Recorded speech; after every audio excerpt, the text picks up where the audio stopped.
श्रीगुरुभ्यो नमः। हरिः ओम्। आपादमौलिपर्यन्तं गुरूणाम् आकृतिं स्मरेत् तेन विघ्नाः प्रणश्यन्ति सिद्ध्यन्ति च मनोरथाः। अस्मद्गुरुसमारम्भां टीकाकृत्पादमध्यमाम् श्रीमदाचार्यपर्यन्तां वन्दे गुरुपरम्पराम्। अभ्रमं भङ्गरहितम् अजडं विमलं सदा आनन्दतीर्थमतुलं भजे तापत्रयापहम्। वेदव्यासगुणावासविद्याधीशसतां वश मां निराशं गतक्लेशं कुर्वनाशं हरेनिशम्। कान्ताय कल्याणगुणैकधाम्ने नवद्युनाथप्रतिमप्रभाय नारायणायाखिलकारणाय श्रीप्राणनाथाय नमस्करोमि।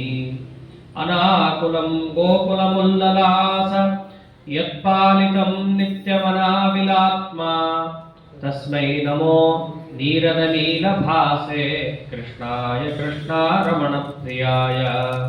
अपितृलोक्याः बहिरुल्लसन्ति तमोहरन्ति मुहुरान्तरञ्च दिश्यात्रिशं नो विशदां जयन्ति मध्वस्य कीर्तिः दिननाथदीप्तिम्।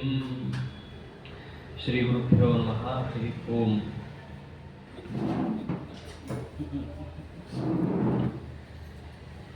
ಮನುಷ್ಯಾವತಾರದಲ್ಲಿ ಬಂದು ಮನುಷ್ಯರು ಯಾವ ರೀತಿಯಾಗಿ ನಡ್ಕೋಬೇಕು ಅಂತ ಸಚ್ಚಾಸ್ತ್ರದಲ್ಲಿ ತಿಳಿಸಿದೆಯೋ ಹಾಗೆ ಮೊದಲು ಆಚಾರ್ಯರು ತಾವು ನಡೆದು ಜಗತ್ತಿಗೂ ಹೀಗೆ ನಡಿಬೇಕು ಅಂತ ಶಿಕ್ಷಣವನ್ನು ಕೊಟ್ಟರು. 7-8 ವರ್ಷದ ಹುಡುಗರು ಅಷ್ಟು ವಯಸ್ಸಿನಲ್ಲೇನೆ ತಾವು ಏನು ಮಾಡ್ಲಿಕ್ಕೆ ಬಂದಿದ್ದೀವಿ ಅನ್ನೋದನ್ನ ವ್ಯಕ್ತವಾಗಿ ಅಲ್ಲದೆ ಸೂಚ್ಯವಾಗಿ ಜಗತ್ತಿಗೆ ತಾವು ತೋರಿಸ್ತಾ ಶಿವಭಟ್ಟ ಮುಂತಾದಂತಹ ವ್ಯಕ್ತಿಗಳು ಅಪವ್ಯಾಖ್ಯಾನವನ್ನು ಮಾಡ್ತಾ ಇದ್ದಾಗ ನೇರವಾಗಿ ಯಾವ ದಾಕ್ಷಿಣ್ಯಕ್ಕೂ ಒಳಗಾಗದೆ ಮುಚ್ಚುಮರೆ ಇಲ್ಲದೆ ಖಂಡನೆಯನ್ನು ಮಾಡಿದ್ದನ್ನ ಬಾಲರೂಪದಿಂದ ತೋರಿಸಿದ್ದು. ಆವಾಗ ದೇವತೆಗಳು ಕೇಳಿಕೊಂಡ್ರು, ಸ್ವಾಮಿ ನೀವು ನಿಗೂಢವಾಗಿ ದುರ್ಜನರನ್ನ ಮರ್ದನ ಮಾಡೋದು ಬೇಕಿಲ್ಲ, ವ್ಯಕ್ತಂ ಅಚಿರಾ ದುಷ್ಟಾನ್ ದಮಯ ದಮಯ, ವ್ಯಕ್ತವಾಗಿ ನೀವು ದುರ್ಜನರನ್ನ ದಮನ ಮಾಡ್ರಿ. ಕಲಿಯ ಪ್ರಭಾವಕ್ಕೊಳಗಾಗಿ ಸಜ್ಜನರು ಬಹಳ ದುಃಖಗೊಂಡಿದ್ದಾರೆ, ಅಂತಹ ಸಜ್ಜನರಿಗೆ ಆನಂದವನ್ನು ವ್ಯಕ್ತವಾಗಿ ತಾವು ಕೊಡಬೇಕು ಅಂತ ದೇವತೆಗಳು ಪ್ರಾರ್ಥನೆ ಮಾಡಿದಾಗ ಅದನ್ನು ಮನಸ್ಸಿನಲ್ಲಿ ತಗೊಂಡಂತಹ ಆಚಾರ್ಯರು ಭಗವಂತನ ಆದೇಶ ಇದೆ ಸಜ್ಜನರಿಗೆ ಭಗವತ್ ಗುಣಗಳ ನಿರ್ಣಯವನ್ನು ಕೊಡಲಿಕ್ಕೆ, ದೇವತೆಗಳ ಪ್ರಾರ್ಥನೆ ಇದೆ ದುಷ್ಟರನ್ನ ವ್ಯಕ್ತವಾಗಿ ದಮನ ಮಾಡಲಿಕ್ಕೆ. ಹೀಗಿದ್ದಾಗ ಸಮಸ್ಯೆ ಕಣ್ಣೆದುರಿಗಿದೆ, ಅದಕ್ಕೆ ಉತ್ತರವನ್ನು ನಾನು ಕಂಡುಹಿಡಿಬೇಕು. ಈ ಒಂದು ಪ್ರಘಟಿಕೆಯಲ್ಲಿ ಪಂಡಿತಾಚಾರ್ಯರು ಬಹಳ ಚೆನ್ನಾಗಿರುವಂತಹ ಅಂಶವನ್ನು ತಿಳಿಸಿಕೊಡ್ತಾರೆ.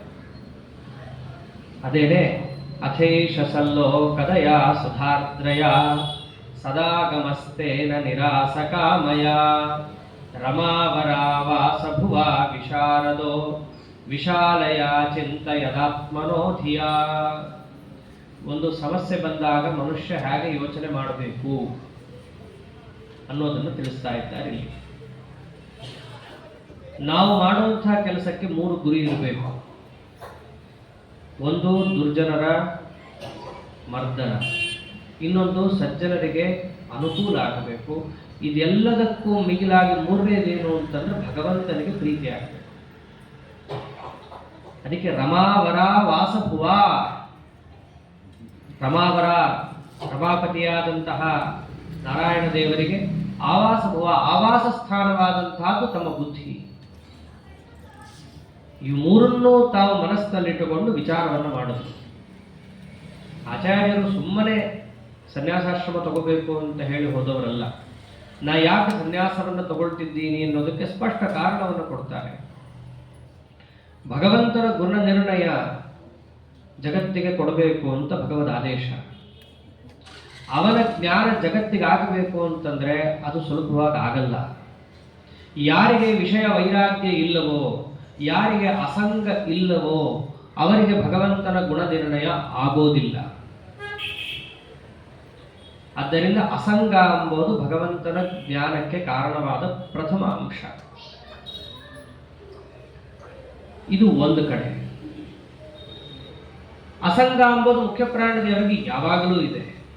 ನಿತ್ಯ ವಿರಕ್ತರವರು. ಅವರು ಬಂದು ಪ್ರವಚನ ಮಾಡಿದ್ರು, ಗೃಹಸ್ಥಾಶ್ರಮದಲ್ಲಿದ್ರು ಅಂತ ಮಾತ್ರಕ್ಕೆ ಜಗತ್ತು ಹಾಗೆ ತಿಳ್ಕೊಂಡ್ಬಿಡುತ್ತಾ? ಆಚಾರ್ಯರು ಯಾವ ರೀತಿಯಾದ ಅಸಂಗವನ್ನು ಅನುಷ್ಠಾನ ಮಾಡಿದ್ರೋ ಅದೇ ಅಸಂಗ ಜಗತ್ತಿಗೆ ಅರ್ಥವಾಗುತ್ತಾ? ಇಲ್ಲ. ಜಗತ್ತು ಹೆಂಗಿದೆ? ಜನಸ್ಯ ಮಾನಂತು ವಿಶಿಷ್ಟ ಚೇಷ್ಟಿತಂ. ಜಗತ್ತಿಗೆ ಯಾವುದು ಪ್ರಮಾಣ? ಯಾರಾದರೂ ಲೋಕ ವಿಶಿಷ್ಟನಾದ ವ್ಯಕ್ತಿ ಮಾಡಿದ್ದು ಜಗತ್ತಿಗೆ ಪ್ರಮಾಣ ಆಗಿಬಿಡುತ್ತೆ. ದೊಡ್ಡ ದೊಡ್ಡವರು ಏನಾದರೂ ಮಾಡಿದ್ರೆ ದೇವಸ್ಥಾನಕ್ಕೆ ಹೋದ್ರು, ಆ ದೇವಸ್ಥಾನ ಪ್ರಸಿದ್ಧ ಆಗೋಗುತ್ತೆ. ದೊಡ್ಡವರು ಏನಾದರೂ ದೊಡ್ಡ ಸ್ವಾಮಿಗಳಿಗೆ ಯಾರಿಗೂ ನಮಸ್ಕಾರ ಹಾಕಿದ್ರೆ, ಓ ಸ್ವಾಮಿಗಳಪ್ಪ ನಮಸ್ಕಾರ ಹಾಕಬೇಕು ಅನ್ನೋದೆಲ್ಲ ಜಗತ್ತಿಗೆ ಬರುತ್ತೆ. ಅಂದ್ರೆ ಯಾರು ವಿಶಿಷ್ಟನಾದ ವ್ಯಕ್ತಿ ಇರ್ತಾನೋ ಆ ವ್ಯಕ್ತಿ ಮಾಡಿದ್ದು ಜಗತ್ತಿಗೆ ಪ್ರಮಾಣ ಆಗೋಗುತ್ತೆ.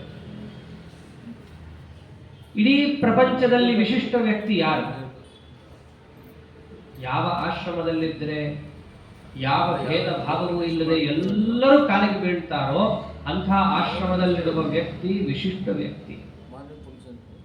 ಜನಸ್ಯ ಮಾನಂತು ವಿಶಿಷ್ಟ ಚೇಷ್ಟಿತಂ. ಯಾವ ವಿಶಿಷ್ಟ ವ್ಯಕ್ತಿ ಮಾಡಿದ್ದನ್ನ ಜಗತ್ತು ಅನುಕರಿಸುತ್ತೋ ಅಂತಹ ಸ್ಥಾನವನ್ನು ಏರಬೇಕು. ಅಂತಹ ಸ್ಥಾನದಲ್ಲಿದ್ದು ಅಸಂಗವನ್ನು ತೋರಿಸಬೇಕು. ಹಾಗೆ ತೋರಿಸಿದಾಗ ಜಗತ್ತು ಅದನ್ನು ನೋಡಿ ಅರ್ಥೈಸಿಕೊಂಡು ಭಗವಂತನ ಗುಣಗಳ ಜ್ಞಾನವನ್ನು ಪಡೀಲಿಕ್ಕೆ ಸಾಧ್ಯವಾಗುತ್ತೆ. ಅದಕ್ಕೋಸ್ಕರ ನಾ ಏನ್ ಮಾಡ್ತಾ ಇದ್ದೀನಿ? ಅಸಂಗ ನನಗೆ ಯಾವಾಗಲೂ ಇದ್ರೂ ಅಸಂಗಮಸ್ಮಾತ್ ಪ್ರಕಟೀಕರೋಮ್ಯಹಂ. ನಾನು ಸನ್ಯಾಸಿ ಆಗ್ತೀನಿ ಅಂತ ಹೇಳಲಿಲ್ಲ ಆಚಾರ್ಯರು. ಅಸಂಗವನ್ನ ಪ್ರಕಟೀಕರಿಸ್ತೀನಿ. ನನ್ನೊಳಗೆ ಯಾವಾಗಲೂ ಇದೆ ಅದು, ಅದನ್ನು ಹೊರಗೆ ತೋರಿಸ್ತೀನಿ ನಾನು.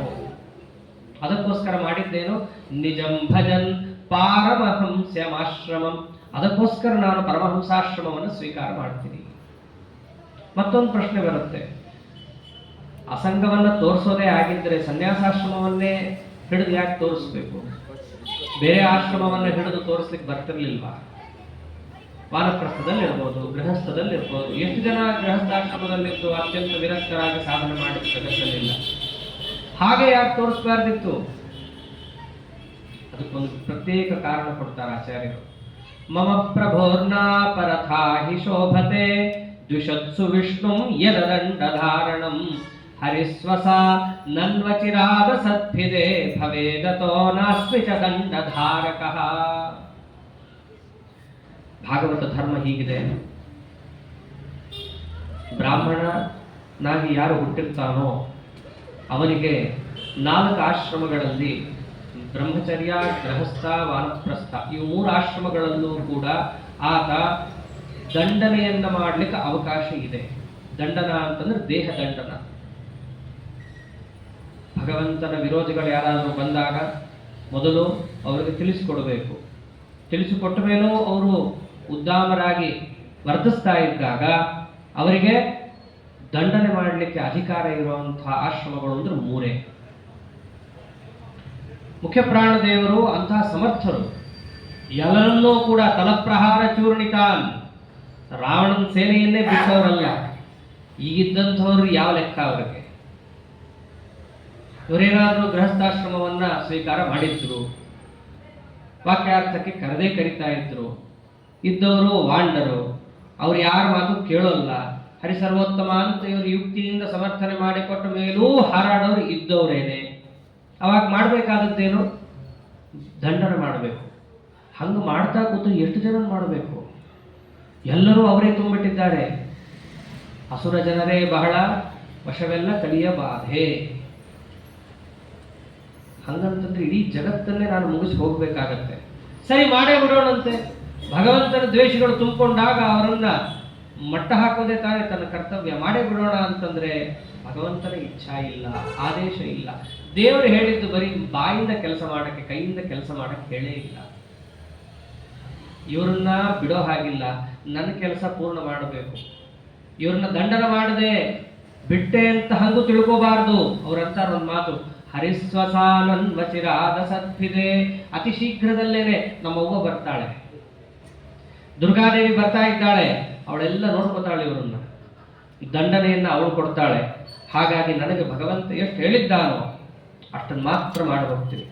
ನಾನು ದಂಡವನ್ನ ಕೊಡ್ತಾ ಇಲ್ಲ ಅಂತಿಲ್ಲ, ನಾನೇ ದಂಡವನ್ನ ಧಾರಣೆ ಮಾಡ್ತೀನಿ. ಭವೇದತೋ ನಾಸ್ಮಿಚ ದಂಡಧಾರಕ. ಯಾವ ಯತ್ಯಾಶ್ರಮವನ್ನ ಸ್ವೀಕಾರ ಮಾಡಿದರೆ ಅದು ಪೂರ್ಣ ಮಟ್ಟದ ಅಹಿಂಸಾಪರವಾದಂತಹ ಆಶ್ರಮ. ದೇಹವನ್ನ, ಮತ್ತೊಬ್ಬರ ದೇಹವನ್ನ ದಂಡನೆ ಮಾಡೋದಕ್ಕೆ ಅಧಿಕಾರ ಅದಕ್ಕಿಲ್ಲ. ಹಾಗಾಗಿ ನಾವು ಅದನ್ನು ತಗೊಳ್ತೀವಿ. ಯಾರು ಸಜ್ಜನರೋ ಅವರಿಗೆ ನಮ್ಮ ಆಶ್ರಮದ ಮೂಲಕವಾಗಿ ವೈರಾಗ್ಯಾದಿಗಳು ಅವರಿಗೆ ಕಣ್ಣಿಗೆ ಕಂಡು ತಾವು ಹಾಗೆ ನಡ್ಕೋಬೇಕು ಅಂತ ಅವ್ರಿಗೆ ಅನ್ನಿಸಿ, ಅಂತಹ ವಿರಕ್ತರು ಯಾರಾದರೂ ಬಂದರೆ ಅವರಿಗೆ ತತ್ವಜ್ಞಾನವನ್ನು ಅವರಿಗೆ ಕೊಟ್ಟು, ದೇವರೇನು ಹೇಳಿದ್ನಲ್ಲ, ಆನಂದ ಏಹೆ ಸುಮುಖ ಭೂಷಿತ ಭೂಮಿ ಭಾಗ ರೂಪಾಂತರೇಣ ಮಮ ಸದ್ಗುಣ ನಿರ್ಣಯೇನ. ಭಗವಂತನ ಗುಣ ನಿರ್ಣಯಗಳನ್ನು ಅವರಿಗೆ ಉಂಟು ಮಾಡಿ ಅವರನ್ನು ಮೋಕ್ಷಕ್ಕೆ ಕರ್ಕೊಂಡು ಹೋಗಿಸೋದು, ಅವ್ರಿಗೆ ಆನಂದವನ್ನು ಪಡಿಸೋದು ನನ್ನ ಕರ್ತವ್ಯ. ಅಷ್ಟು ನಾ ಮಾತ್ರ ಮಾಡ್ತೀನಿ. ಬೇರೆ ಆಶ್ರಮವನ್ನು ನಾನು ತಗೊಳ್ಳೋಲ್ಲ, ತಗೊಂಡ್ರೆ ಹೊಡಿಬೇಕಾಗತ್ತೆ. ಅದಕ್ಕೆ ದಂಡವನ್ನು ಹಿಡಿತೀನಿ. ನಾನು ಯಾವುದೇ ರೀತಿಯಾದಂತಹ ಹಿಂಸಾ ಪ್ರವೃತ್ತಿಗೆ ಹೋಗಲ್ಲ, ಭಗವದ್ ಆದೇಶ ಮೀರಲ್ಲ. ಅದಕ್ಕೆ ಅವ್ರು ಮಾಡಿದ್ದೇನು ಕಡೆಗೆ ಯತ್ಯಾಶ್ರಮವನ್ನು ನಾನು ಸ್ವೀಕಾರ ಮಾಡಬೇಕು. ಯತ್ಯಾಶ್ರಮವನ್ನು ಸ್ವೀಕಾರ ಮಾಡಬೇಕು ಅಂತಂದ್ರೆ ಅದಕ್ಕಿರೋ ರೀತಿ ನೀತಿಗಳೇ ಬೇರೆ. ಎಲ್ಲವನ್ನು ಬಿಡಬೇಕು. ಬಿಡಬೇಕು ಅಂದ್ರೆ ಏನು? ಎಲ್ಲವನ್ನು ಇವನು ಬಿಟ್ಟೇ ಇರ್ತಾನೆ ವಸ್ತುತಃ. ಟೀಕಾರಾಯರಂತಾರೆ, ಎಲ್ಲವನ್ನು ಬಿಡೋದು ಬಿಡೋದು ಅಂದ್ರೆ ಏನು? ಏನು ಮನೆಯನ್ನ ಇವನಿಗೆ ಹಚ್ಕೊಂಡು ಕೂತಿದ್ದಾನ? ಇಲ್ಲ. ಕಾರು ಬಂಗ್ಲೆ ಹಚ್ಕೊಂಡಿದ್ದಾನ? ಇಲ್ಲ. ಹಚ್ಕೊಂಡು ಬಿಡೋದು ಅಂತಂದ್ರೆ ಏನು? ಅಭಿಮಾನವನ್ನ ಬಿಡೋದು. ಸನ್ಯಾಸ. ಭಗವದ್ಗೀತೆಯಲ್ಲೂ ಅದನ್ನೇ ಅಂತಾನೆ ಕೃಷ್ಣ. ಅಸಂಗ ಶಸ್ತ್ರೇನ ದೃಢೇನ ಚಿತ್ವ. ಅಸಂಗ ಶಸ್ತ್ರದಿಂದ ಅದನ್ನ ಬಿಡಿಸಿಕೊಳ್ಳಬೇಕು, ಕತ್ತರಿಸಿ ಹಾಕಬೇಕು ಜಗತ್ತನ್ನ. ಅಭಿಮಾನವನ್ನು ಬಿಡಬೇಕು. ತಾವದನ್ನು ಬಿಟ್ಟು ತೋರಿಸ್ತಾರೆ. ಮೊದಲು ಮನೆಯಲ್ಲಿರೋ ಎಲ್ಲ ವಸ್ತುಗಳಿಗೂ ನಮಸ್ಕಾರ ಮಾಡ್ಲಿಕ್ಕೆ ಶುರು ಮಾಡ್ತಾರೆ.